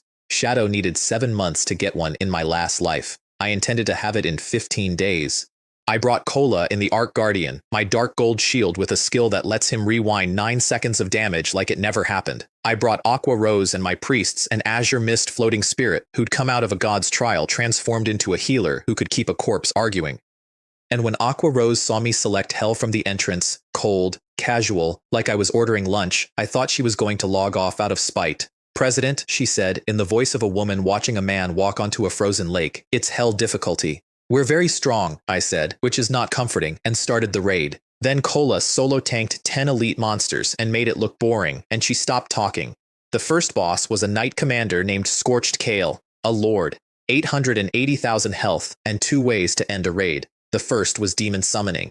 Every so often he calls 3 demon guards, and if you don't kill them fast, they walk back into his body and heal him, and your whole fight resets. The second is Death Strike. He names one player, throws a spear that can only be blocked and never dodged, and then charges that player down a straight lane, and anyone caught in the lane dies, and the named player dies, unless they run to the far wall and survive 10 seconds. He named me.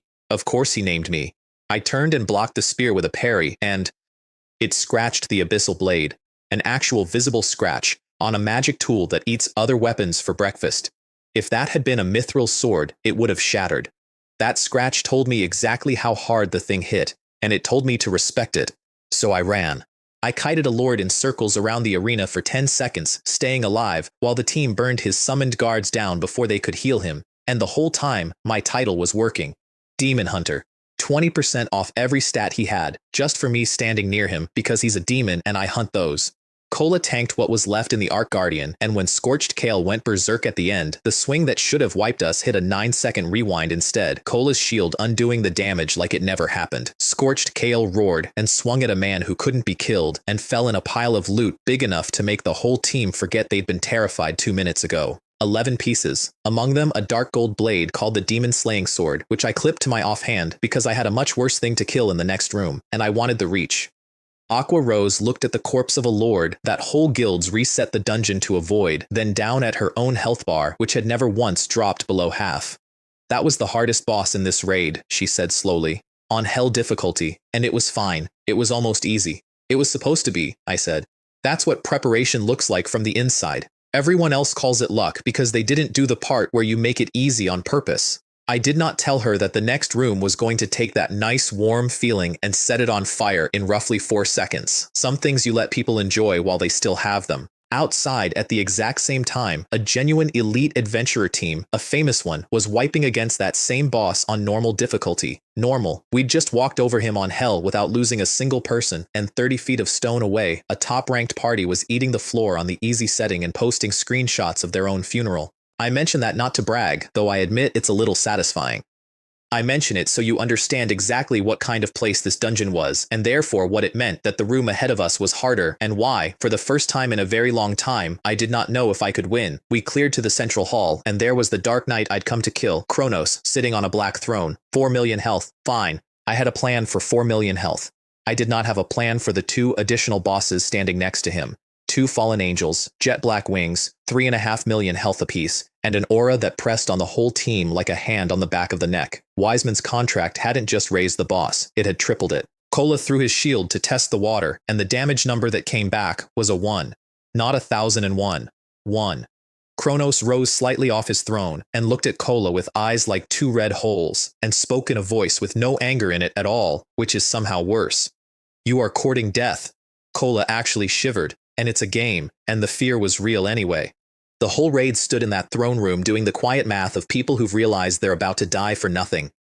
President, let's retreat, Kola said. 4 million health, and we can't even scratch them. This has to be a system error. The system's bullying us. I agree, Dusty said, which is not a thing Dusty says. Let's reset the dungeon and pretend we never saw this. Nobody resets, I said, and I did not take my eyes off the throne.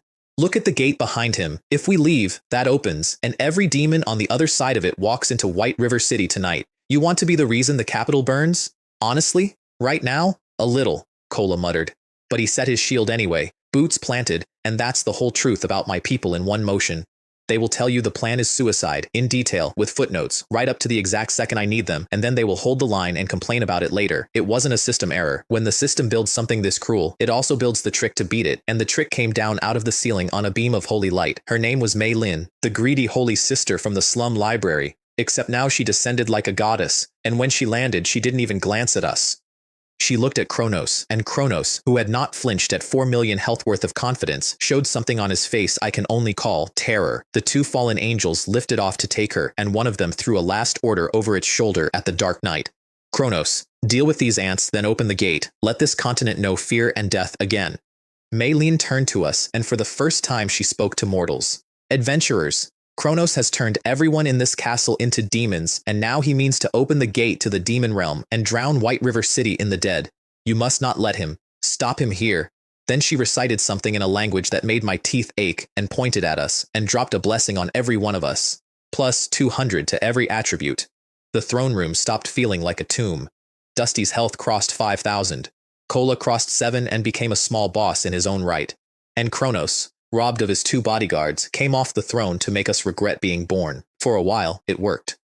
The blessing was enough to hurt him, Dusty's shadow arrows biting for thousands, and we ground him down towards 70%, and I let myself think we had it. Then Kronos stopped being a knight and became a spear god. He fought better the longer he fought, a passive I couldn't strip, and his blows to Kola climbed from 2,000 to 3 to over 4, and my healer's mana gauges slid toward empty while his health still had a whole world left in it. And I knew, with the cold certainty of a man who's watched a lot of raids die exactly here, that we were about to be wiped by attrition, that the blessing had bought us hope and not victory, and that the moment he cracked open his real ultimate, 100-yard field of self-destructing blood demons, it would be over. So I reached into my bag for the loaded gun I hadn't been tall enough to fire. The holy breath of the heavenly dragon, my legendary fragment. It had sat useless for weeks because I couldn't meet its intelligence requirement, and it was still sitting there useless, except the blessing had just handed me 200 to every attribute, and for exactly this long, in exactly this room, I could finally put it on. I slid a legendary fragment onto my finger in the middle of a losing fight, and every stat I had came off the leash. Strength over 500, attack over 1,000, and a set of skills that turn a man into a natural disaster. Dragon's might first. I looked at Kronos, and an ancient dragon's presence rolled off me and dropped every enemy in 30 yards into fear, minus 20% to his stats, and the spear god who'd been backing Kola into a wall suddenly moved like he was wading through tar. Kola exhaled. The whole team's damage started landing. And Aqua Rose, who'd seen me do a lot of impossible things by then, said the only thing there was to say. What on earth just happened? What happened was, I stopped holding back. I stepped, and the step put me behind Kronos, and I opened the abyssal blade and the demon-slaying sword, and more than 10 sword lights bloomed like flowers. The steady, unmovable Dark Knight got shoved backward off his own footing, damage numbers over 1,000, then 2, then a flame burst that folded my sword into a small sun, and punched a hole clean through his chest, 6 strikes, some over 13,000, 60,000 health gone in one breath. Kola forgot to attack. He just watched. I had to remind the whole raid that the boss wasn't dead yet. Then Kronos cracked his ultimate, the way I knew he would, and the hall went blood red and 20 demons rose behind us, each one a walking bomb. And Dusty, who'd been waiting all fight with a grin, called down Star of Light, and 15 golden meteors turned the whole pack to ash in a single cast, and Kronos, along with them, caught in the edge of the sun. He went berserk at 30%, doubled in size, and I decided I was done being polite. I hit dragon power, Silver dragon scales crawled up my skin like armor forming out of nothing. My health tripled to 19,000. My defense tripled. My strength doubled. The whole raid stopped fighting to stare, because players do not transform, and I had just grown scales. Guild leader, Cola said faintly. What did you drink? Cola, I said. Step aside. Let me hold him. Cola, who is the best tank in the city and knows it, looked at my 19,000 health and stepped aside without another word because there was no tank anywhere right then more reliable than me. Kronos hit me for 2,000 and I hit him for 4, then 6, and I walked a berserk Dark Knight backward across his own throne room like he was the ad and I was the raid. When his last blood demon wave came, I breathed, and Dragon's Breath tore a silver beam through the whole hall that vaporized the demons and slammed Kronos into a wall so hard it broke. 15,000 damage, and he came off that wall and did not get up. The system announced it to White River City 3 times because that's how big it was. First clear of Hell Difficulty Demon's Castle. First team ever. Over in Darkstar's stronghold, Unrivaled Fury had just spent 700,000 credits buying an arc light shield, certain it was his ticket to the big raids, when the announcement rang out 3 times in his ear. How? He said to no one, staring at it. It's a new guild. A nobody guild. A 20-man hell clear. That's not even possible for us yet.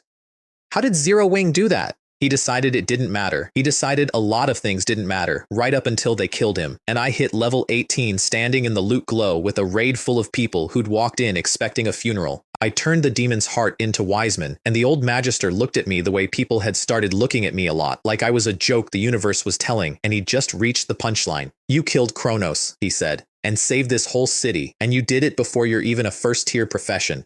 I confess I misjudged you, young man. Badly. He said the word again, slowly, like it tasted strange, because a magister misjudging a thing is rather the opposite of the entire job. When you walked in here, I handed you a contract I was quite certain would kill you. I do that. It thins the crowd. Nobody survives the Dark Knight at your level. Nobody has in years. And here you stand holding his heart, not even winded, asking me what's next. He studied me the way you study a card that has no business being in the deck. What are you exactly? Motivated, I said, which was entirely true, and told him absolutely nothing. He looked at me a moment longer, then decided to let it lie, because there was nothing else useful to do with an answer like that, and then he decided something else. A reward then, not gold, something that fits. From this day, you are the Viscount of White River City. Try to be worthy of it. A noble title, not a rank you grind for. A title guilds bleed for years to even glimpse, and there wasn't another one in the entire city. He handed me a black iron contract, a deed to a real piece of the world, and mentioned that an old friend of mine, Mei Lin, wanted to see me across the map. A Viscount. Me, the kid who got tossed 2,000 yuan and told to be gone by sunrise, holding the paperwork on a city. I should have felt like I'd arrived. What I actually felt, standing there with a legend on my finger and a title in my hand, was the clock. Louder now, if anything, because a title isn't a cure either. And I could feel how much of the map I still hadn't crossed, and somewhere out past all of it, a shadow organization was warming up to erase me, and I was, despite everything, despite all of it, still not enough. Not yet, but I was close. And the deed in my hand was about to open a door in the ground that I never should have opened, into the graveyard of gods. There's a mansion in the best district of White River City called Ziyang, and everyone in the city calls it haunted, because for decades, every owner it ever had vanished overnight, one after another, until the city sealed it and posted guards and stopped asking questions. Prime real estate, biggest lot in the trade district, and nobody could live in it. So of course, as a fresh Viscount, I claimed the deed. Best guild residence spot in the city, free if you don't count the part where its owners kept disappearing. I brought Aqua Rose and Blaze Dancer to see our new home, and I gave Aqua Rose the whole speech about why a guild residence is everything, the quests, the income, the routes. And then, on the stairs, a cold wind touched my face inside a sealed house, and something ancient pressed down on me like a hand, and I drew both swords before I'd finished the thought. We went down to the basement, nothing. Empty room, no wind, no weight. We came back up, and the mansion was gone. Not fallen, gone. The dilapidated hall had become an endless maze of corridors, and the system told me, politely, that I'd discovered a lost land, and my connection to the outside world was now severed. Town portal, dead. Comms, dead. This, it turned out, was where all those owners had gone. Not dead. Filed away. In here. We spent 3 days mapping it. 3 days, and it's just Aqua Rose and Blaze Dancer and me, splitting up to cover ground, finding 5 massive 5th-rank magic arrays all feeding off a single hidden core. And at the center of it, guarding a crystal tunnel and a dark gold treasure chest, stood a crystal war wolf. A lord. Level 25, 7 levels above us, 300,000 health, 10 meters tall, made of blue crystal, and we were 3 damage dealers. No tank, no healer, 3 squishy people, and a wall of a monster. So I did the only thing 3 people can do to a lord. I made it chase me. I hit it in the eye with the blazing fire flying star to take the aggro, and then I ran, because I was faster than it, barely, and Aqua Rose poured damage into its back while Blaze Dancer chained slows onto its legs. It went well for 10 minutes, health sliding down, and then the wolf went berserk, and berserk for this thing meant it traded size for pure speed, and suddenly it was faster than me, and it shrugged off Blaze Dancer's freezes and caught me with a claw that took me from healthy to a heartbeat from death in one hit. That's the moment a normal team wipes. I'm not a normal team. Parry to survive the follow-up and to measure exactly how hard it hit. Sword returned to heaven to eat the swings I couldn't dodge. Abyssal Blade's curse to knock 20% off its stats and take the edge off that berserk speed. A phantom clone to buy time, dying so I didn't have to. Gravity liberation to make my body light enough to slip attacks that should have been unslippable. And then, at 3%, with the wolf finally slow again, Abyssal Bind, 9 black chains out of the floor holding a lord in place, and a flame burst finisher, 6 strikes over 2,000 each, 16,000 damage into a thing with 3% left. 700% experience for killing something 7 levels up. The chest gave me a full orichalcum set forging book, a thing no guild in the kingdom owned, and a key. The tunnel past the wolf opened into a mountain range made of pure 7 luminaries crystal, the rarest, most magical crystal in the game, more precious than gold, and there was a city's worth of it, enough to buy the whole kingdom. And I couldn't mine a single flake of it because my mining skill was garbage. I have taken a lot of hard blows in 2 lifetimes. Standing in front of an unminable mountain of money is somewhere near the top. At the summit was a stone tablet, sky blue, humming with the purest magic Aqua Rose had ever felt, and inside the tablet was a figure, and when I saw the figure clearly, I stopped breathing. That's, Blaze Dancer said, and couldn't finish it, because she'd seen this face days ago in Demon's Castle. President, that's the High Priest. That's Mei Lin. It can't be. Aqua Rose had gone white. Mei Lin's a 3rd-tier priest, but the magic pouring off this thing, I've never felt anything like it. It's like standing under a god and waiting to be noticed. It was Mei Lin's face. Exactly. The same holy features, the same otherworldly stillness. Except the pressure coming off her wasn't the pressure of a strong person. It was the pressure of a different order of being entirely, the way a mortal feels standing under a god, and I finally understood the cold wind on the stairs, because I'd felt this exact thing once before, standing next to Mei Lin, only fainter. A dead 6th-tier goddess with the face of a 3rd-tier priest I actually knew, wired into a magic array as its power core. The lost land wasn't a maze, it was a graveyard for gods, and someone had used a god's corpse as a battery. I still don't fully know what Mei Lin is. I'm not sure I want to. The tablet couldn't be broken. Blaze Dancer's daggers couldn't scratch it. Aqua Rose's strongest spell only made it shine brighter. But the array's connection points kept repairing themselves, which shouldn't be possible, and I went looking for why, and in a hidden cave I found the reason beating like a heart in a crystal pillar, a philosopher's stone. An epic alchemical treasure, the 2nd fragment of it I'd found, and the thing quietly healing this whole impossible machine. I should have left it. I want that on the record. Every instinct I have said leave it. But I am a man who takes the loaded gun and I pried the stone out of the wall and the whole world started to die around me. The magic thinned. The unbreakable crystal turned to ash. The mountain collapsed into a bottomless pit, and out of the pit came an aura of pure destruction that turned everything it touched to nothing, and down at the bottom of it I felt something alive, something that made the hair on my neck stand up, and the system spoke. The miracle was unsealed, and an endless abyss was born, and with it, 3 months ahead of the schedule I remembered, a new expansion the game calls the Great Cataclysm. Because of me. Because I couldn't leave one stone in one wall. I'd cracked open a door the whole world was going to walk through early, and the system handed me a legendary rank main quest to go and seal it again, with a 2-year clock and a punishment for failure that would gut my entire account. I want you to sit with the size of that mistake for a second, because I did. I came back in time with the future memorized, and I just personally moved the future, shoved a continent-ending event forward by 3 months with my own 2 hands, out of nothing but greed for a rock. The one advantage I had over every other soul in this world was that I knew what was coming, and I just made that a little less true. I got out before the pit ate me. The cataclysm rolled across the whole kingdom. Monsters went feral. Towns got raided by demonic beasts every single night. Whole villages overrun, and the game started handing out fat rewards to anyone who defended them. Mithril gear, reputation, the works. Every guild in the world stampeded toward the town defense events, and I forbade Zero Wing from touching a single one. But President, Aqua Rose said, and she was not the only one. Everyone's out there getting rich and getting reputation. If we sit this out, more people will leave. We look weak. Then they leave, I said. Listen to me. The weakest thing you meet at those defenses is a level 30 demonic beast. Some of them are tier 3. Our people are level 15. That reward isn't a reward. It's bait on a hook, and the hook is a funeral. I have watched this exact event in another life feed 1,000 greedy players to the dark. We are not going to be the 1,001st. She didn't fully understand. She trusted me anyway. That's the whole difference between the guild I have now and the one I lost. My people grumbled. Some of them quit.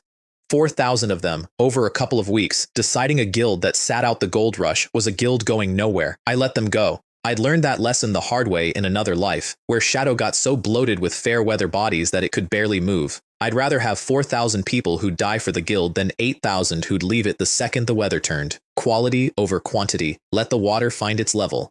Then I turned the haunted mansion into a guild residence, spent over 3,000 gold on the hall, and the announcement went off across the entire Star Moon Kingdom. Zero Wing, first guild in the whole kingdom to own a residence. The kingdom, which had spent 2 weeks watching Zero Wing bleed members and calling it a corpse, choked on its own tea.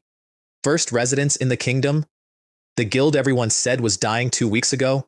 I quit Zero Wing last week. I want to log off and never come back on.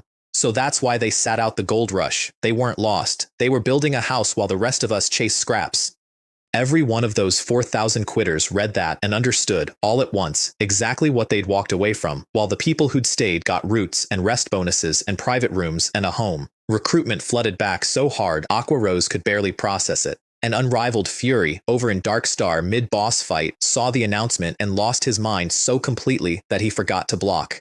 "How does a dying guild get a residence before me?" were more or less his last words before the boss stepped on him and wiped his entire raid. I did not arrange that. Some gifts the universe just hands you. The nicest part, the part almost nobody knew, was the ally I'd made in the quiet. Liu Ye and Devouring Serpent, the #1 guild in the city, were secretly bound to my declining little nobody guild because the Ice Snow Goddess had looked at Dark Forge and Long Way and Aqua Rose all orbiting the same banner and concluded correctly that Zero Wing's silence wasn't weakness, it was a held breath. She said it better than I could, to her own second, when her second asked why she'd bet on us. "The silence," she said, "is just the sound before the outburst." She was right. I could feel the breath filling my chest. All I needed was a reason to let it out. The underworld was about to hand me one. The underworld made me an offer, and how I answered it started a war that runs through everything after this. I was on my way to report the Endless Abyss to the War God's Temple when 6 of their elite Nether God guards blocked the teleport hall and walked me, politely, to a private bar to meet the man himself.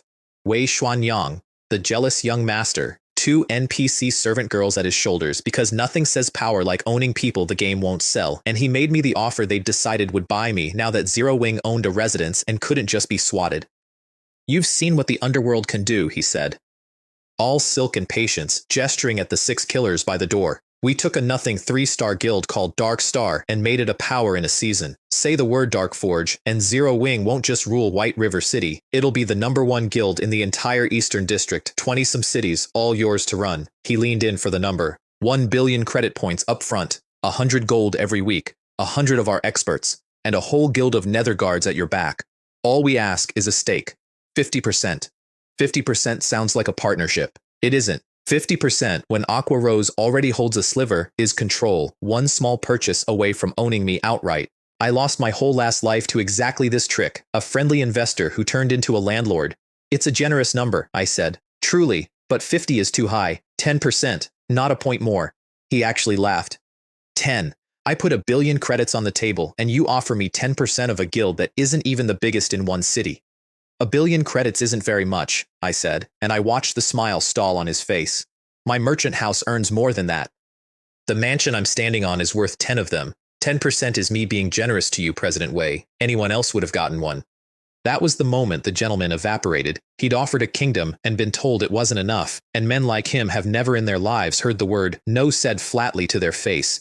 He told Northern Shadow to wipe Zero Wing off the map before I'd finished my drink, which is fine. I've been telling people to come at me since I was level 0 throwing tomatoes. But hold on to the real reason a shadow organization decided to erase my guild. Not the flame, not the money. A man's bruised ego, wearing 1 billion credits like armor. Remember that when the bodies start piling up. Underneath all of it, it's just some boy who couldn't stand being told no. Then I went to the capital to get strong enough to make him regret it. Starmoon City is the royal city, 10 million people someday, gorgeous on top, and if you look, littered with the bones of every small guild the big ones cleared out. I went to scout and to arrange a shop which needs a noble title I didn't have there yet, and while I was reading auction prices, 2 adventurers clocked my gear and came over to make friends. Whisperblade Tactician, a strategist they call a demon of tactics, and his ranger, Mei Hua. Good people. Rare in this game. Mei Hua recognized me off an old video, the one where Long Wei solos 100 men, and instead of trying to use me, they just wanted to know me. Whisperblade Tactician gave me a ring of space, a genuinely valuable thing, for nothing but the pleasure of a good conversation. So I paid him back by handing him 4 advanced reputation quests that would push him to noble rank so he could front buy me a shop. Quests that guilds across the capital had put bounties on for months and never found. He stared at the list like I'd handed him a winning lottery slip. How? He said slowly. Do you know these? My whole guild has been hunting 1 reputation quest all season. You just wrote down 4. Who are you exactly? So I told him the truth. I'm a Reborn. I came back from 10 years in the future. I know every quest in this game because I've already lived through the whole thing once, and I remember all of it. He looked at me for a second, then he laughed, warm and delighted, and clapped me on the shoulder. Ha! A man's entitled to his secrets, brother Long Wei. Say no more, I understand completely.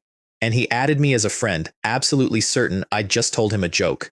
I don't know why I keep doing it. 2 lifetimes, and it never once works.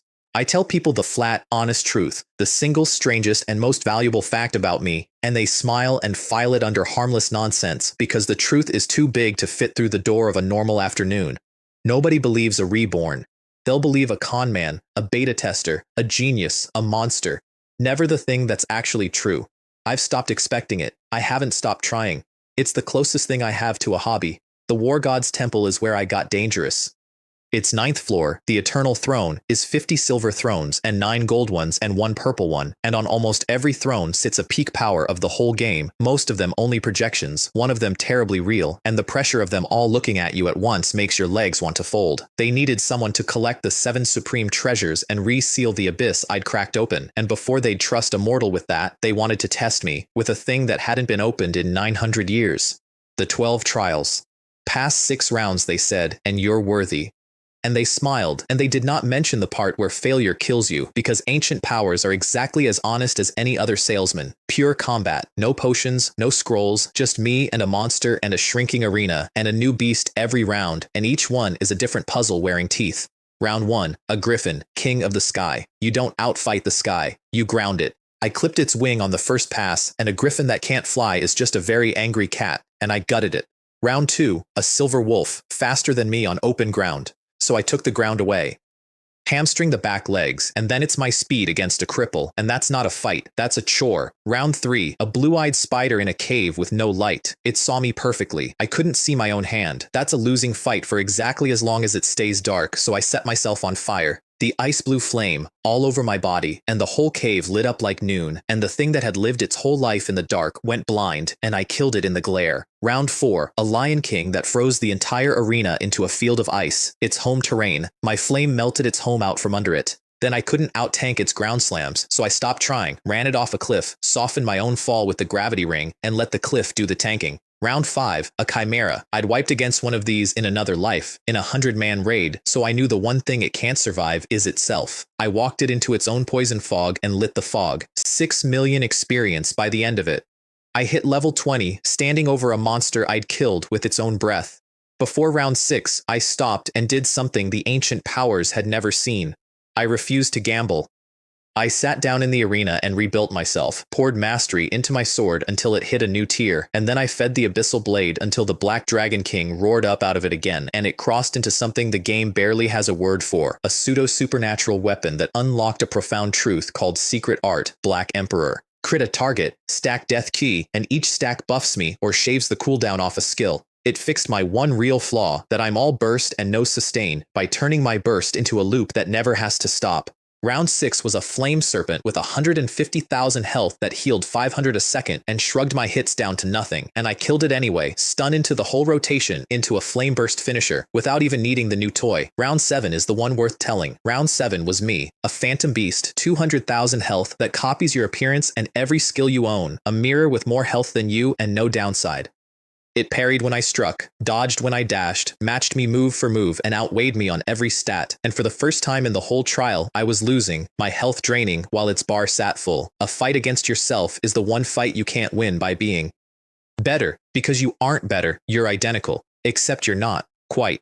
The mirror copies your skills. It cannot copy the effects that live on your items. It couldn't use the ice blue flame. It couldn't use the Abyssal Blade's own tricks. And so I unwrapped the new toy, the Black Emperor loop, and I built the thing I'd been reaching toward my whole life without knowing it. 9 phantom swords to feed me an endless river of death chi, 10 stacks to reset a stun before it finished, 20 more to buff myself past my own reflection, and then a stun lock that never opened, a perpetual motion machine of a combo, my own copy frozen solid while I ground its 200,000 health to 0, and it never landed another blow. I named it later, Absolute Time, the state where a swordsman's skills flow into each other with no gap, no cooldown, no seam, the way I'd always believed a sword should be fought and never quite could until that room. The mirror died. 15 million experience. I hit level 23. And I stopped there, at 7, because round 8 is a boss I couldn't scout and a smart man quits while he's a legend instead of pushing until he's a gambler. 7 rounds. Nobody had passed 7 in over 1,000 years. I found out afterward what had been happening above me the whole time I fought. The peak powers of the divine realm had been watching me on a water mirror from their thrones and betting on how fast I'd die, because to them I was an ant that had wandered somewhere interesting. Cute, one had said when I grounded the griffin. The 4th round is where the ants stop. He won't see the 5th. I'll take that bet, said another, when I lit myself on fire to blind the cave spider. Anyone who solves a problem by setting himself alight has a future in him. And when I sat down before the 6th round to rebuild my weapon instead of charging in on luck, one of the golden thrones leaned forward. He prepared. The others always charge. This one did his homework. I haven't seen that since the last real one. By the 7th round, the room had gone quiet in a way that had nothing to do with an ant anymore. That's decided then, said the eldest, the only one there in the flesh. Talent like that doesn't come twice in a century, all 9 of us.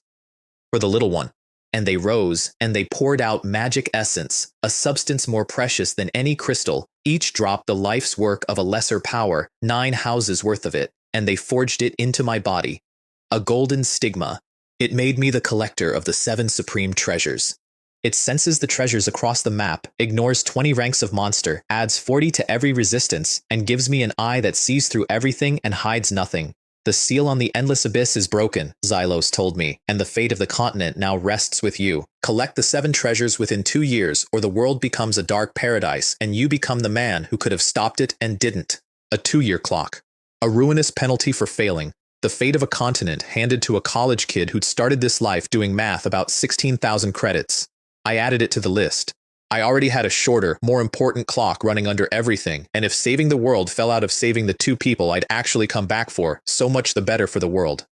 Then they opened the temple's vault to me, and I want you to understand this was a vault with divine artifacts in it, things requiring 10,000 strength, and I stood there with my merits and my gold, and I bought the Ring of the 7 Luminaries. It's a replica, an epic-grade forgery of a divine artifact that a mortal once used to kill gods. And even as a forgery, it's the best thing I have ever owned, because it isn't 1 power, it's 7, and I switch between them like a man changing tools.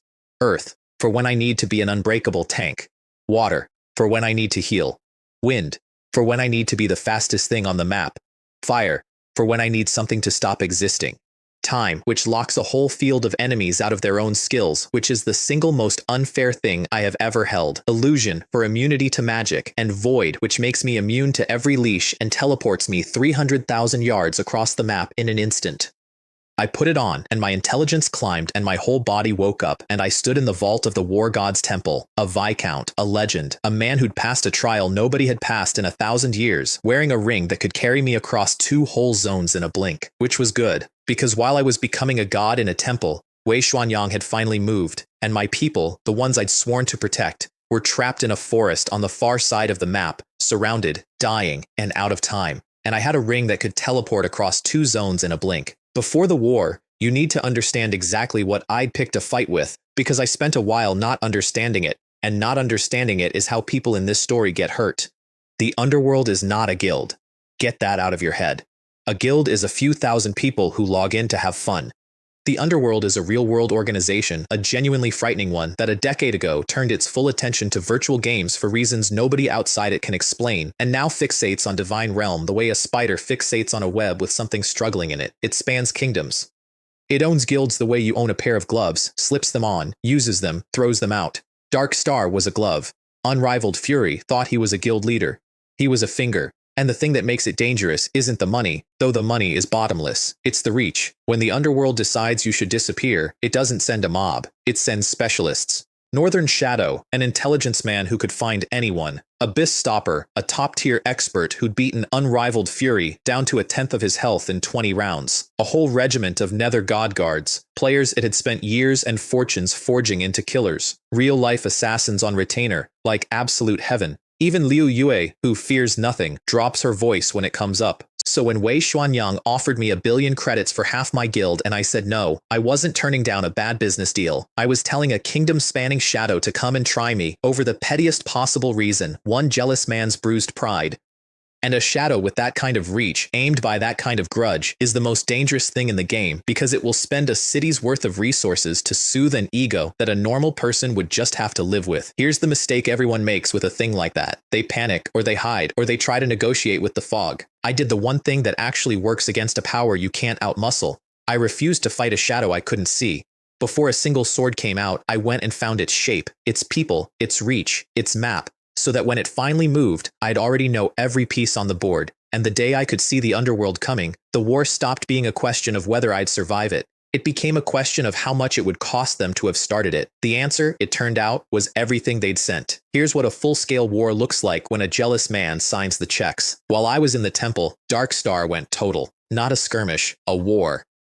They ran down my 100-man leveling parties and slaughtered them, and they trapped Blaze Dancer and my whole main force team, my best 30, in the Silverleaf Forest, sealed the exits with a guild war token so no one could town portal out, and started closing the net. Escape meant a red name and a jail cell. Staying meant dying. Over and over, dropping levels and top-tier gear that Zero Wing couldn't afford to lose. And Dark Star hadn't come alone. They'd secretly allied with Dominate the World, a first-rate guild, to pin down Liu Yue's rescue with a second army, so that when my team broke, no one could reach them. Aqua Rose called me shaking, and I was 2 zones away, standing in a vault, wearing a ring that crosses 2 zones in a blink.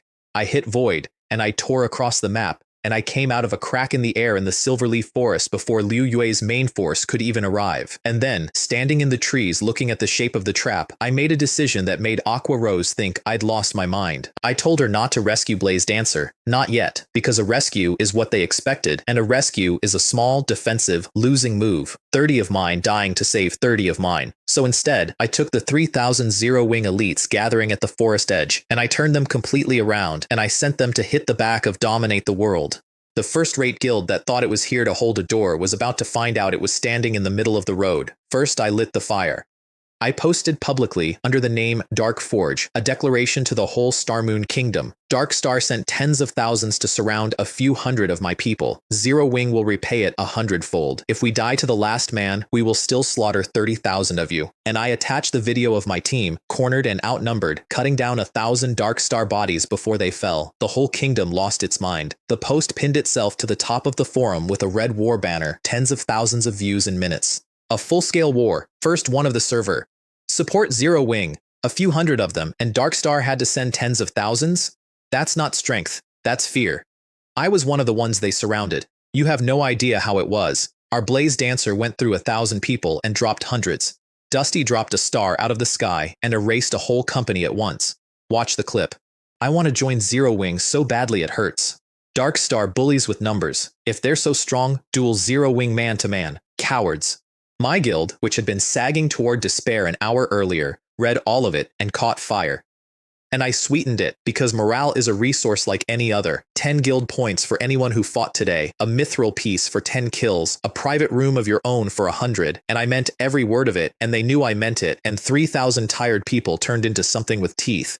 Then I aimed them. Dominate the World was locked front to front with Devouring Serpent, every eye forward, their hundreds of healers safe in the rear because who could possibly reach the rear?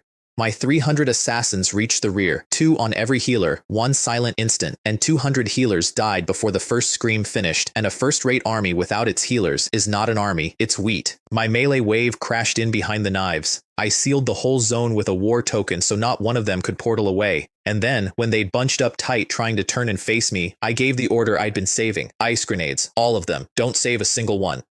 1,000 of my people threw at once, and the middle of a first-rate guild turned into a field of snow-white ice statues, and the cumulative damage rolled over 100,000, and Dominate the World died in stacks. Their commander, a man named Crimson Axe, watched over 1,000 of his people vanish in a few seconds and finally understood what had happened to him, which was that unrivaled fury had used Dominate the World as bait, sent them to stall Devouring Serpent, let my guild flank them, and pocketed a triple win while a first-rate guild bled for it. Crimson Axe called Unrivaled Fury furious, demanding compensation, and Unrivaled Fury promised it while privately thanking his luck, and neither of them understood that the whole thing had a third author standing in the trees deciding who died and when.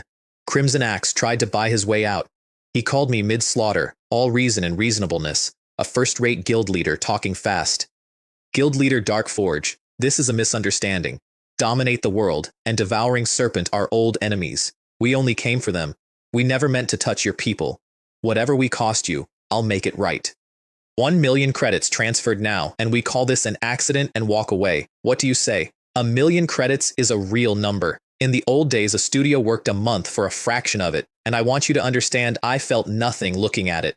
Guild leader Crimson Axe, I said, that's very generous, and I'd take it, except I have this one flaw. I'm a deeply willful man, so since you've already decided it's a misunderstanding, let's just keep misunderstanding it. You'd throw away 1 million credits over pride? I could hear him doing the arithmetic, a first-rate leader who genuinely could not process a man turning down free money. Over a few hundred low-level players who'll respawn in an hour? Over the principle that when you send an army to kill mine, the bill comes due whether you meant it personally or not, I said. You didn't come for me, I believe you.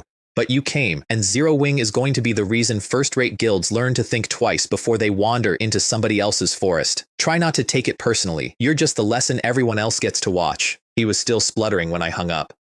Then I told Aqua Rose to beat them into the dirt so that everyone in the game would learn what happens when you show up to a party thrown for Zero Wing. Of 10,000 in Dominate the World, less than 500 escaped. A first-rate guild's ambition to rule White River City ended in a single afternoon, in a forest, over a rescue I hadn't even started yet.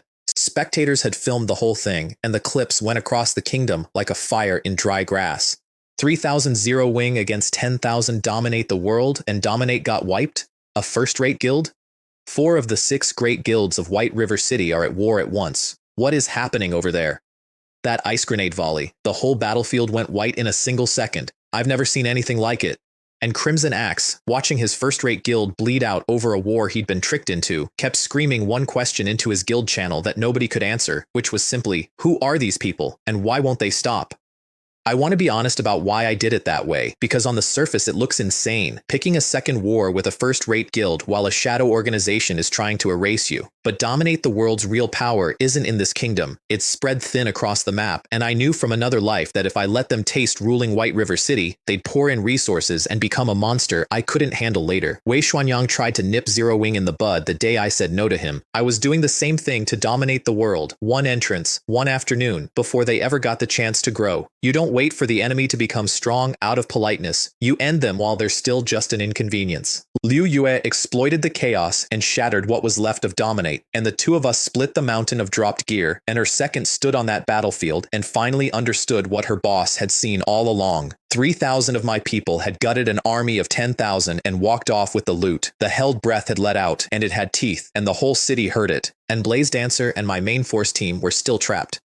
In the middle of the forest, surrounded by 3,000 Dark Star elites and the Underworld's own Nether God guards, waiting on the one man who decided to take the long way to them. I'd flanked an army, wiped a first-rate guild, and set the whole kingdom on fire. Now I had to go get my people out. And to do that, I was going to have to walk into the exact center of the trap, alone, on purpose, and make the man who set it wish he never had. I've been telling you the war from my side, the strategist in the trees moving pieces. Let me tell you the part I wasn't there for, the part that actually mattered, because it's why I did any of it. While I flanked a first-rate guild, 30 of my people were dying in a loop in the Silverleaf Forest. My main force team, Blaze Dancer, Dusty, Cola, Azure Mist, the best of Zero Wing, boxed in by 3,000 Darkstar elites with the exit sealed, unable to town portal out, red named so that even the city would jail them if they escaped. They fought their way through one encirclement and hit another, and another. Sister Ling Shi, what do we do? Lonely as Snow was down to fumes, gear scratched to nothing. They found us again. We can't break through. We've tried 10 times. Blaze Dancer kept her voice level, because that's what you do when you're the one they look at. We hold. Aqua Rose is at the entrance with the auxiliary gear. The president knows. We just have to survive a little longer. And if he doesn't come? Someone said very quietly, the thing nobody wanted to say out loud. Blaze Dancer didn't answer that. She didn't have to, because that was the exact moment a name appeared in the team channel, joining the group, and the whole trapped, exhausted, half-dead crew felt the temperature of the world change. President. President, Dusty's voice cracked. You came. You actually came. You're even better than a healing fountain, boss, Blaze Dancer said, and I could hear her grinning through the exhaustion, the relief coming out sideways as a joke because the straight version would have broken her. Just you joining the group and everyone's combat power doubled. I didn't know I had that effect, I said. Report. She gave it to me fast and clean, and it was as bad as it looked. 30 of mine against 3,000, no clean way out. And I made them a promise, and I do not make promises I can't pay, which is why I so rarely make them. I told them where to go, I told them to hold the line there, and I told them I'd get every last one of them home. You heard the president. Blaze Dancer turned to a team that had stopped believing in exits an hour ago, and her voice had its spine back. We hold. He's coming. And 30 people I'd pulled out of the world's discard pile, one at a time, picked their scratched-up gear back off the ground, because the one man who had never once lied to them had just said a thing out loud, and in their experience, a thing the president said was simply a thing that was going to happen. They were right to believe it. 30 of them were not going to die in a forest while their guild leader stood in the trees doing the safe math. Not while I could still stand up. Not this life, and not any life I'd agree to live. But believing a promise and living through the paying of it are two different animals, and they were about to watch, from the inside of the net, exactly what I was willing to spend to keep one that small. Getting my people out started with 100 bodies. Northern Shadow's personal squad, over 100 of Darkstar's core elites, came hunting Blaze Dancer's crew, and with them walked a woman named Spectral Blossom, the underworld's own strategist, sharp enough to see the whole trap for what it was. Uncle Northern Shadow, she said, watching the tree line. This is bait. He wants us to chase. A man like Dark Forge doesn't leave his people exposed unless the exposure is the plan. We should hold. You worry too much, Northern Shadow said, already moving. It's 30 scared players and a masked smith. What can he do? She was smart enough to read my plan out loud. He was too greedy to listen. Between those two facts, 100 of Darkstar's best were already dead. They just hadn't stopped moving yet. I set up on a slope with an invisibility scroll and let them come. 6 of my assassins dropped their healers in a blink. Northern Shadow, greedy, took the bait and chased straight into a wall of my elites and a falling star of light from Dusty. Then I let them see what my people had become. Cola, in the Arc Guardian, tanked the entire 100-man squad at once, his health climbing instead of dropping because his shield feeds on being hit, and Azure Mist Floating Spirit kept him topped off so completely that Darkstar's own priests stared like they'd forgotten how their class worked. My Berserkers dropped their tanks in 2 hits. Blaze Dancer opened a Guardian Knight like an envelope, and I appeared behind their rangers with the Ring of Fire lit, 1 Wind Thunder Flash, and 12 of them knelt at once and turned into a pile of loot, and Northern Shadow's jaw came unhinged watching a whole rank of his men die between one heartbeat and the next. Then a flame spirit storm ate the rest. 100 of Darkstar's best, gone, and not one of mine so much as scratched. Northern Shadow tried to run. He was an assassin, best survivor in the wild, certain no one could hold him in that forest. I switched the ring to time and dropped absolute time over him, 20 seconds where no one in the field can use a skill or an item, and an assassin with no skills is a man with no bones. I caught him, and I killed him with plain sword strikes on purpose, no skills, so the flat of the blade shredded his gear to junk on the way. Then I sent my 30 out ahead, and I stayed. Blaze Dancer begged me to come with them. I told her I was covering the rear, that a guild leader who won't bleed for his people isn't one, and I felt the whole team go quiet and warm at that, because famous men do not stay behind to die once for nobodies, and I was about to stay behind for a lot more than once. Then I put on an invisibility scroll, and I waited for the whole army to come to me. Spectral Blossom arrived with 300 more and resurrected the 100 I'd killed. Unrivaled Fury came, and with him, the captain of the Nether God Guards, Abyss Stopper, the top-tier berserker I told you about, the one who could take Unrivaled Fury apart without breaking a sweat. Over 1,000 of them gathered in that clearing, hunting one invisible man, and I stood up in a tree above them and let them see me. Dark Forge. Unrivaled Fury laughed, the easy laugh of a man with 1,000 soldiers at his back. You had a road to heaven and you walked into hell instead. All of you, take him down. His gear alone is worth the trip. I looked at 1,000 elites and a top-tier expert and the underworld's finest guard, and I smiled at all of them, and I disappeared. They lit flares to kill my stealth. It didn't matter, because I wasn't stealthed. I'd hit void, and I came down out of the sky not to escape, but onto the one man in the center of it all. Spectral Blossom saw it a half-second too late and screamed for the healers to shield their leader. Abyss Stopper threw himself forward to intercept. A wall of a man with a great sword, exactly where I wanted him, because a wall that charges at the decoy is a wall that isn't guarding the king. I let him commit, and then I flickered past him with a silent step, and I was behind Unrivaled Fury, and I dropped absolute time over the whole area, and 1,000 elites and their shield priests and Abyss Stopper all lost their skills at once. Unrivaled Fury had 3,700 health, a top 10 tank, protected by 1,000 people. He had time to feel a cold wind on his neck. He tried to leap, tried to pop. His damage reduction and Abyssal Bind was already out. 9 chains, minus 100% to his defense, and he couldn't do either. 1 slash over 1,500 into a man with no defense left. A Wind Thunder Flash, 3 arcs of lightning through his chest. And the #1 player of White River City, the leader of Dark Star, the underworld's own investment, died in 2 strikes and under a second in the middle of his own army, with 1,000 people watching and not one of them able to stop it. The clearing went silent the way a room goes silent when everyone realizes the rules were never what they thought. Abyss Stopper understood he'd been played, that the wall of a man had charged the decoy and left the king undefended, and the humiliation of it came out of him as a roar. "You!" he snarled. "You'll pay for that! Nobody makes a fool of the Nether Guards!" I looked at the underworld's finest killer, standing in a clearing full of his own dead, and I raised one finger and I wagged it slowly side to side. No, because I am not, in the end, a mature person. You had one job, I told him. Guard the king. Instead, you charged the decoy and left him standing in the open for me to walk up to. Nobody made a fool of the Nether Guards today, Break. You did that entirely by yourself. It worked. He charged, which was the whole point, because a furious man runs in a straight line, and a straight line is the easiest thing in the world to kill. And I walked to meet him. Our swords met once, and he staggered back 6 steps, and I didn't move an inch, and that told the whole story. 12 strikes, each one heavier than the last, and the underworld's finest guard couldn't keep his feet, and then I kicked off the ground hard enough to crater it and flew past him and opened every vital point he had on the way by, and a top-tier expert died mid-air before he landed. Then I looked at the 1,000 people who were left, and none of them would meet my eyes, and Spectral Blossom, who was the only one there smart enough to be properly afraid, called off the chase, because my speed and my group silence made hunting me a way to die in whatever order I chose. Dark Star had brought an army to erase 30 of my people, and they'd lost their leader, their star guard, and every scrap of face they owned, and they let me walk into the trees and vanish. I heard, later, what Spectral Blossom reported to Wei Xuanyang, because by the end I had my ways of hearing things. We didn't lose to an army, she told him. We lost to one man who read every move we would make before we made it, and folded our trap inside his own. He let us surround his people so we would commit everything.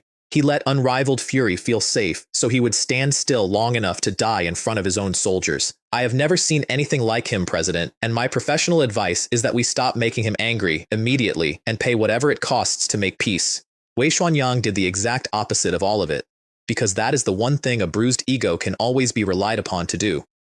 I regrouped with Blaze Dancer's crew, handed out underwater breathing potions, and walked all 30 of them out through a secret network of connected lakes under the forest, a fishing route I remembered from another life, right under a blockade that couldn't imagine we'd left. Then I posted the video, the death of Unrivaled Fury, 1,000 men and 1 swordsman dropping out of the sky to kill their king in the middle of them and walking out untouched. It broke the forum in half. Tell me this is edited. Tell me a single player did not just walk into an army of 1,000 and assassinate the leader like plucking a general's head from 10,000 soldiers. It's real. Divine Realm footage can't be faked. That's Dark Forge. That's the Zero Wing guild leader. 1,000 people. 1,000. And not one of them could touch him. I've watched it 40 times. Darkstar spent a real-world fortune to erase Zero Wing and got their own leader killed on camera. I would delete my account. Unrivaled Fury, resurrected and broken, finally worked out that I'd left the forest hours ago, that his 15,000-man search was chasing a ghost, that he'd burned his whole guild's strength and reputation hunting a man who wasn't there. He aged about 10 years in an afternoon, called it off, and sat down under a mountain of compensation he owed a first-rate guild for a war he'd started and lost. And every player who'd been thinking of joining Darkstar quietly changed their mind and started thinking about the six-winged emblem instead. Wei Xuanyang wanted to nip me in the bud. He'd spent the underworld's fortune and its finest people to erase 30 of mine. He got his leader killed in front of his army, his first-rate ally annihilated in a forest, and his puppet guild turned into a national joke, and he did not lay a finger on a single one of the 30. I told you the held breath had teeth. I don't think anyone believed me about how many. After the war, my whole main force team was blood red named, which locked them out of the cities and the class change quests they needed. The slow fix is to grind the sin off over days. I don't do slow. I decided to buy us all noble rank instead, which meant I needed a mountain of city reputation, which meant I was going to massacre a town. I took the raid contract at the Adventurers Guild, a 30 gold deposit, non-refundable, which is a third-rate guild's entire war chest, and my newest recruit, a little money grubber named Frost Lark, nearly fainted at the number. I paid it without looking up and told her 30 gold was cheap. She did not believe me. She was about to, because my first stop was the Temple of Dawn, where I used my golden stigma to lean on a level 200 high priest until he sold me a single drop of water of life. The water of life is the holiest medicine in the game. It regrows severed limbs. One drop can buy the loyalty of a third-tier NPC. It cost 300 gold, and I handed it over eagerly, like I'd gotten a bargain, and Frost Lark watched 300 gold vanish for one drop of liquid and finally understood that 30 gold really was cheap. Aqua Rose just looked at me with the tired expression of a woman recalculating for the 10th time exactly how bottomless her guild leader's pockets go. The drop wasn't for me. It was for a man named Reese.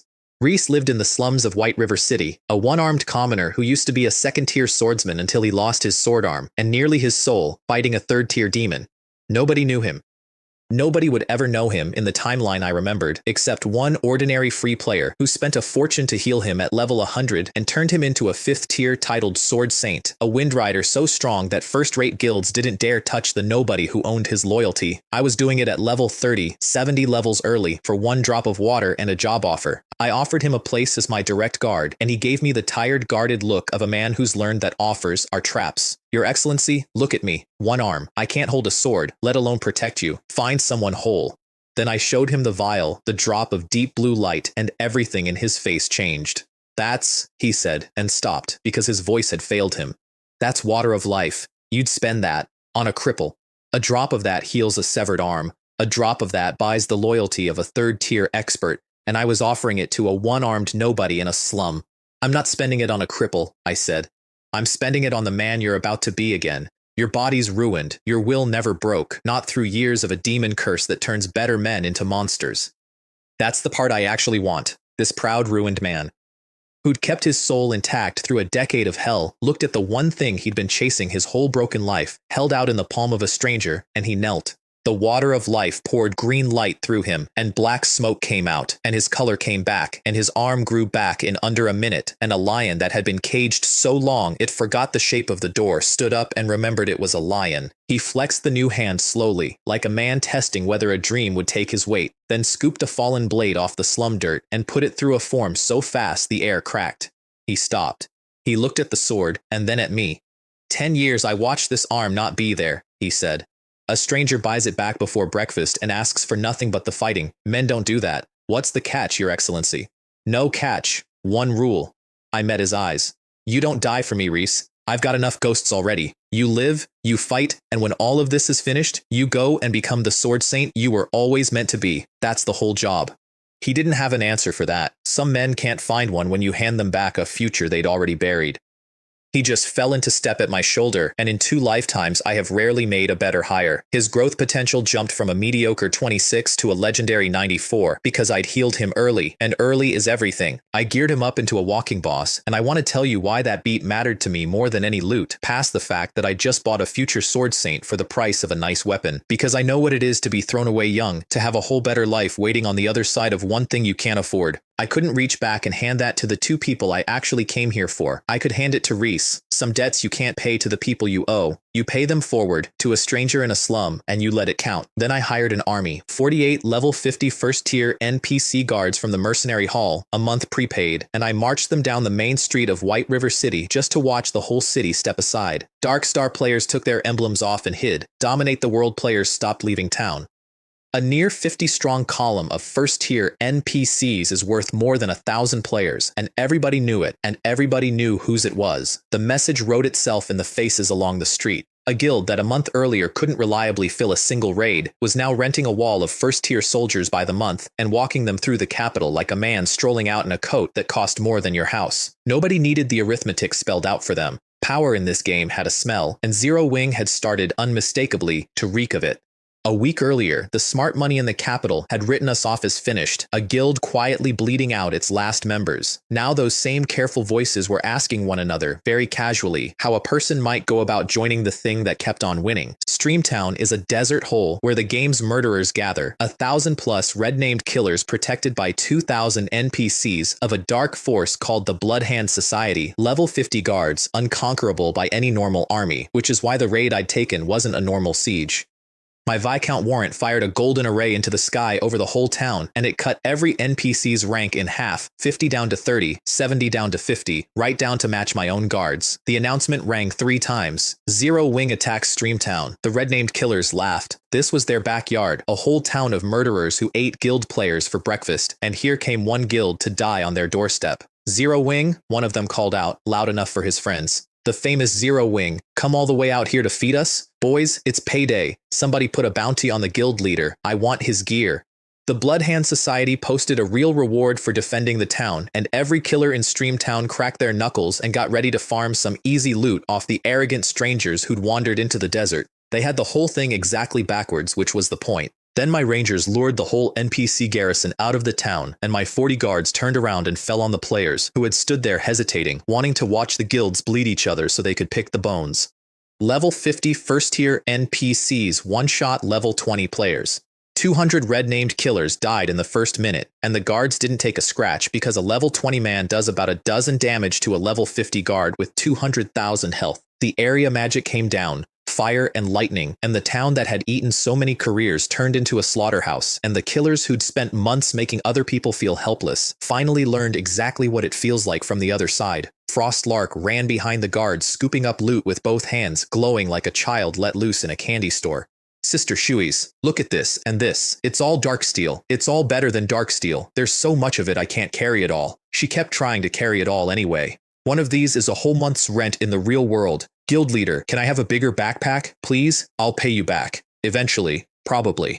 She wasn't wrong about the value. The gear on a red-named killer is all Darksteel and above, and there was enough of it lying in that desert to arm a 1,000-man guild.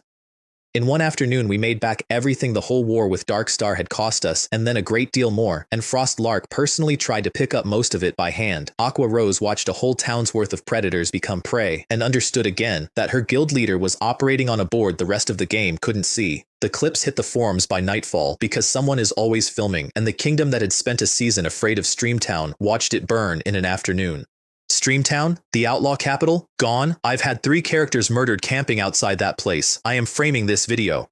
One guild walked into a town of killers and turned the town's own guards on them. Who thinks of that? Who looks at the strongest fortress of murderers in the game and sees a payday? It's Zero Wing again. It's always Zero Wing now. 2 weeks ago they were nobody, and now every headline on the server has their emblem stamped on it. Every red name in the game read those and quietly moved their business somewhere Zero Wing wasn't, which week by week was becoming nowhere at all.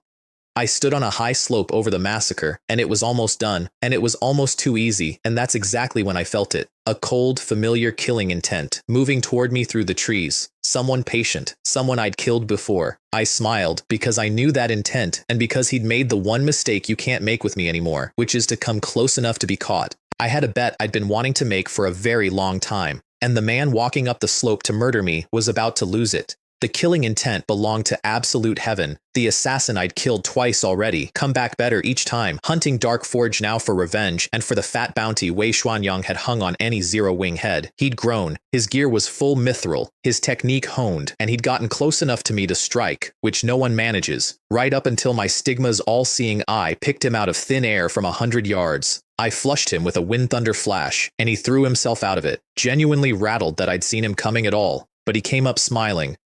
Because he still had every skill on his bar, and an assassin with all his skills is a man who's certain he can always run. You're good, he said, circling. Better than the videos. But you found me too early. I've got every trick I own still loaded. You'll never catch me before I'm gone. Probably not, I said, which surprised him. So let's make it interesting. A bet. You run, using everything you've got, everything, and if you get away from me, I owe you one favor. Anything you want. If you don't, you owe me one. He looked at me the way a card sharp looks at a mark who just offered to cut for double. You think I'd fall for that? You want me to stand still so you can gut me? He thought it was a trick, that I was luring him in to kill him, and he turned to leave. So I showed him it wasn't. I locked him with absolute time, took him down to a sliver of health with my sword instead of a skill so I could have finished him 10 times over, and then I stopped the blade an inch from his neck and made the offer again. He realized slowly that I genuinely wasn't lying, that I'd fought him to a hair's breadth of death purely to prove the bet was real. That kind of thing rattles an assassin more than losing does. Why? He said, and the confusion in it was real now. The confusion of a hunter who's met a thing he can't file under any animal he knows. You had me. I was dead. Why hand it back and make a game of it? Because a dead assassin is worth nothing to me, I said, and a live one who owes me a debt is worth a great deal. So run. Run like your account depends on it. Because it does. He took the bet, and when I asked what he'd want if he won, he told me, and it was genuinely vicious. If I win, he said, you kill Long Wei for me. The great divine rank Long Wei. I want the man who put me down, brought down by his own guild leader. I kept my face perfectly still. It is a strange and specific challenge, keeping your face still while a man asks you, with total sincerity, to murder yourself for him, because he has no idea that the dark forge he's making the bet with and the Long Wei he wants dead are the same person wearing two masks. Done, I said, if you win. Then he burned a treasure to try to win it. When my speed made escape impossible, Absolute Heaven pulled out a Tier 3 summoning scroll, a thing worth thousands of gold, a thing that decides the outcome of 10,000-man wars, and cracked it, and a Nebula Tiger came down out of the sky, a High Lord, level 30, 1.8 million health, a wall of 20,000 damage protection wrapped around its master, and it nearly killed me, because a level 30 High Lord outmuscles a man who isn't even a first-tier profession yet. Its first swing broke my sword return to heaven. Its second sent me flying with nothing left to block, and then a shadow crossed in front of me and caught the killing blow on a raised sword. Reese, my direct guard, the one-armed nobody I'd healed in a slum that morning, a dark gold tier future sword saint, standing between me and a High Lord like it was the most natural thing in the world. Absolute Heaven laughed at him.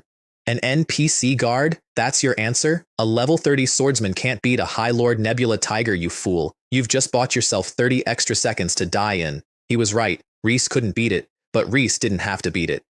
He had to hold it, and that is a very different, much easier thing, and Absolute Heaven had just made the last mistake of the fight, which was to think the guard was the point. And a dark gold direct guard can hold a High Lord for a good long while, cross-slashing it for 10,000 a swing, healing himself off its own body, dancing a beast 3 tiers above his rank around a chamber while its master ran out of time. Because I'd stopped fighting the tiger, I was chasing the man, and a summoned beast lives exactly as long as its summoner, so all I had to do was reach Absolute Heaven before Reese ran out of dance. I flushed his stealth with a flame spirit storm, lit the ring of fire, and hit him with a flame burst that carved straight through his 20,000-point shield like it was paper and dropped him where he stood. The Nebula Tiger dissolved into starlight, and my whole team, watching from the edge, stood there with their mouths open because I'd just outlived a Tier 3 war-ending summon with a swordsman I'd hired that morning, and none of them had a word for it. Then I collected on the bet, and this is the part I actually came for. I resurrected him.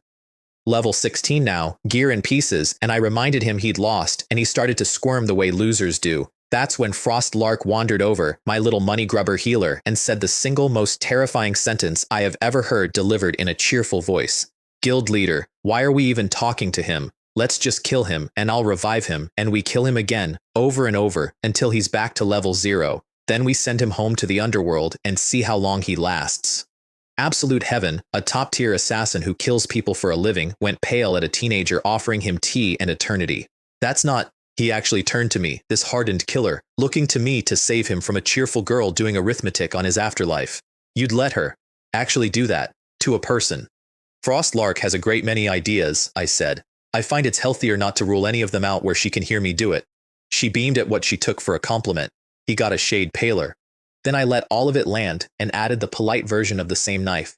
Or, I said, I post the video of our little bet, all of it. which tells the whole game that a nether god guard sat down and gambled with an enemy. The underworld ends you for that whether you say a word to me or not. Cornered on every side, he asked what I wanted, so I told him. Everything the underworld has, every scrap of its intelligence and its people and its plans inside Divine Realm. He nearly came apart. You're insane. Do you have any idea what they do to a man who leaks their secrets? You have no idea what you're making an enemy of. Then help me survive it, I said. You're a dead man to them the moment they learn about the bet, and they will, unless the one person holding that video decides to keep it quiet. That person is me. So your choice isn't between safe and dangerous absolute heaven. It's between an underworld that hunts you and a zero wing that shields you. Pick the one with the man who's already beaten them twice. He was quiet for a long moment, doing the arithmetic of a cornered animal, and I watched him arrive at the only answer the numbers allowed. I know exactly what I'm making an enemy of, I said. That's the whole point. I've already made an enemy of it. And the first rule of every war I've ever won, in 2 lifetimes, is that you cannot fight a thing whose shape you can't see. Wei Xuanyang has known my shape from the start. It's long past time I knew his. He folded. He agreed to hand over the whole dossier on one condition, that nobody ever learn what happened here today, which suited me perfectly, because the last thing I wanted was the underworld finding out I could see them coming. And then, because I'm apparently constitutionally unable to leave a clean win alone, I handed him back the gear he dropped, and told him he could rebuild his level fast enough with skills like his. He stared at me like I was a demon wearing a friendly face, which, fair.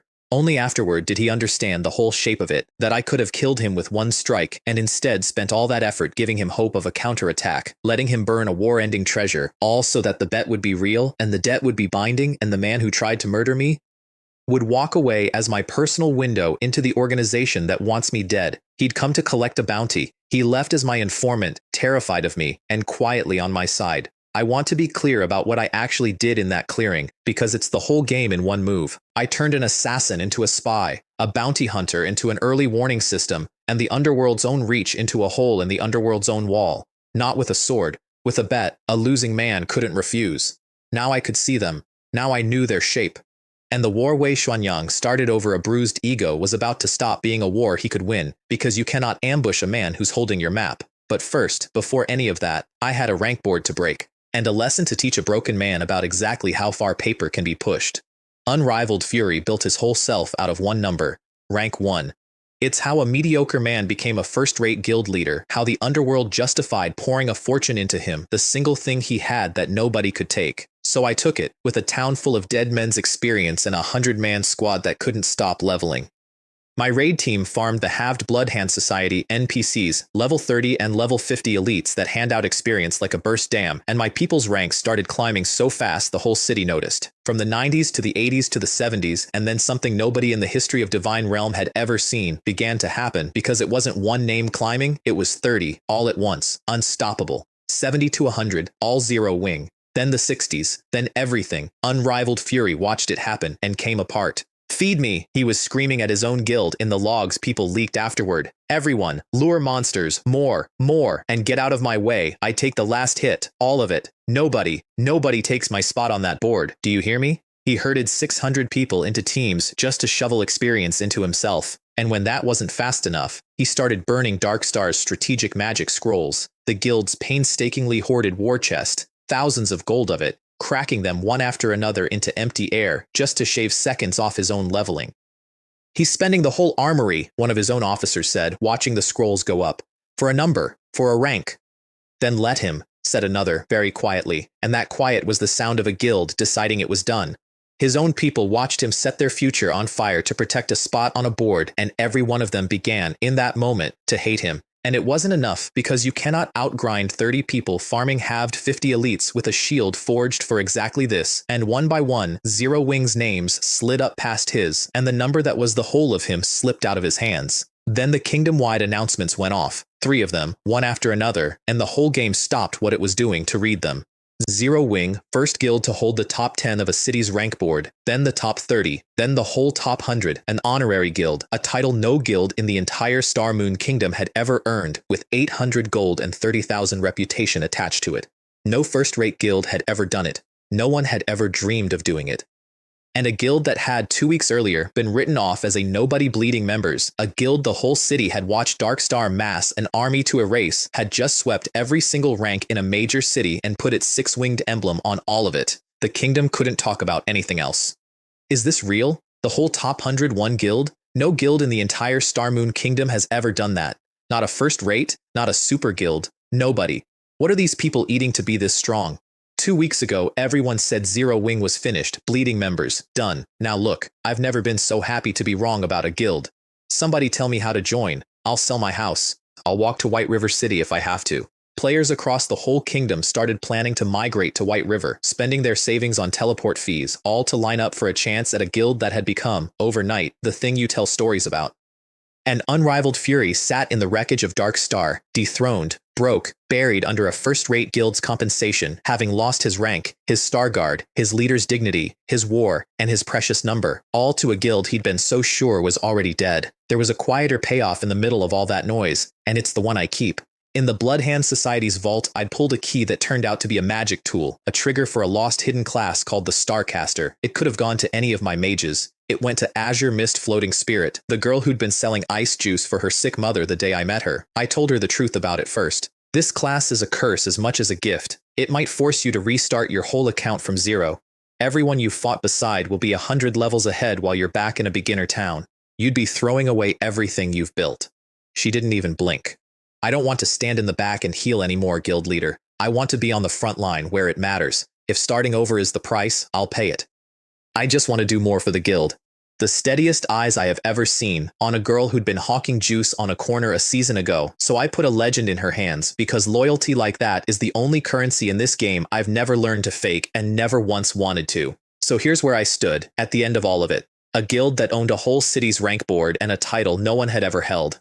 A Grandmaster's flame, a dragon in my sword, a legend on my finger, a ring that crossed the map in a blink, a direct guard who'd be a sword saint someday, a merchant empire across 8 cities, a spy inside the shadow organization that wanted me dead, and every enemy who'd broken me in another life either humiliated, dethroned, or handing me their future in a nice suit without ever knowing my face. 2 weeks earlier, the universe threw me 2,000 yuan and told me to be gone before sunrise. I should feel finished. I want you to understand that I don't, and I want you to understand why, because it's the only part of this that's actually true, because I opened a door in that vault I shouldn't have. Down in the sealed treasure room, past a mountain of gold, there was a guardian the game had no proper name for, a thing beyond a High Lord, a thing the system flagged as an anomaly, and when it looked at me, it did not look at me the way a monster looks at prey. It looked at me the way something looks at a name it already knows. I got my people out, and I ran, and I'm not ashamed of the running, and I still feel it back there in the dark, patient, waiting for the man who cracked the world open 3 months early, because Wei Xuanyang lost a battle, not a war, and the underworld is a thing that spans kingdoms, and I've just made it personal enough that a bruised ego became a blood feud. I can see them now at least. That's not the same as being safe from them. And because, under all of it, under the empire and the fame and the rank board with my name on every line of it, the clock is still running, and it has never once slowed down. I came back for 2 people. I've built a kingdom and dethroned my enemies and become a legend across a whole world, and I have not saved them yet. Every gold coin, every title, every impossible thing, all of it was only ever scaffolding around that one small, unglamorous end, and I still haven't reached it. There are 2 people in a real apartment in a real city who think their son found a good job, who don't know there's a countdown over their heads, who don't know the man on the phone lifting the debt off their shoulders a little more every month is racing a thing only he can hear. I got rich too late once. I stood at 2 funerals and promised the photographs I'd do better if I could go back. Well, I went back. And I'm not going to be too late twice. Whatever's waiting in that vault, whatever the underworld sends, whatever the 7 supreme treasures cost me, it all lines up behind the same 2 people it always did. Ask me if I'm the strongest sword god in this world, and I'll tell you I don't care. I only ever needed to be strong enough for one thing, and that clock is still running, so I'm not done. I'm barely started.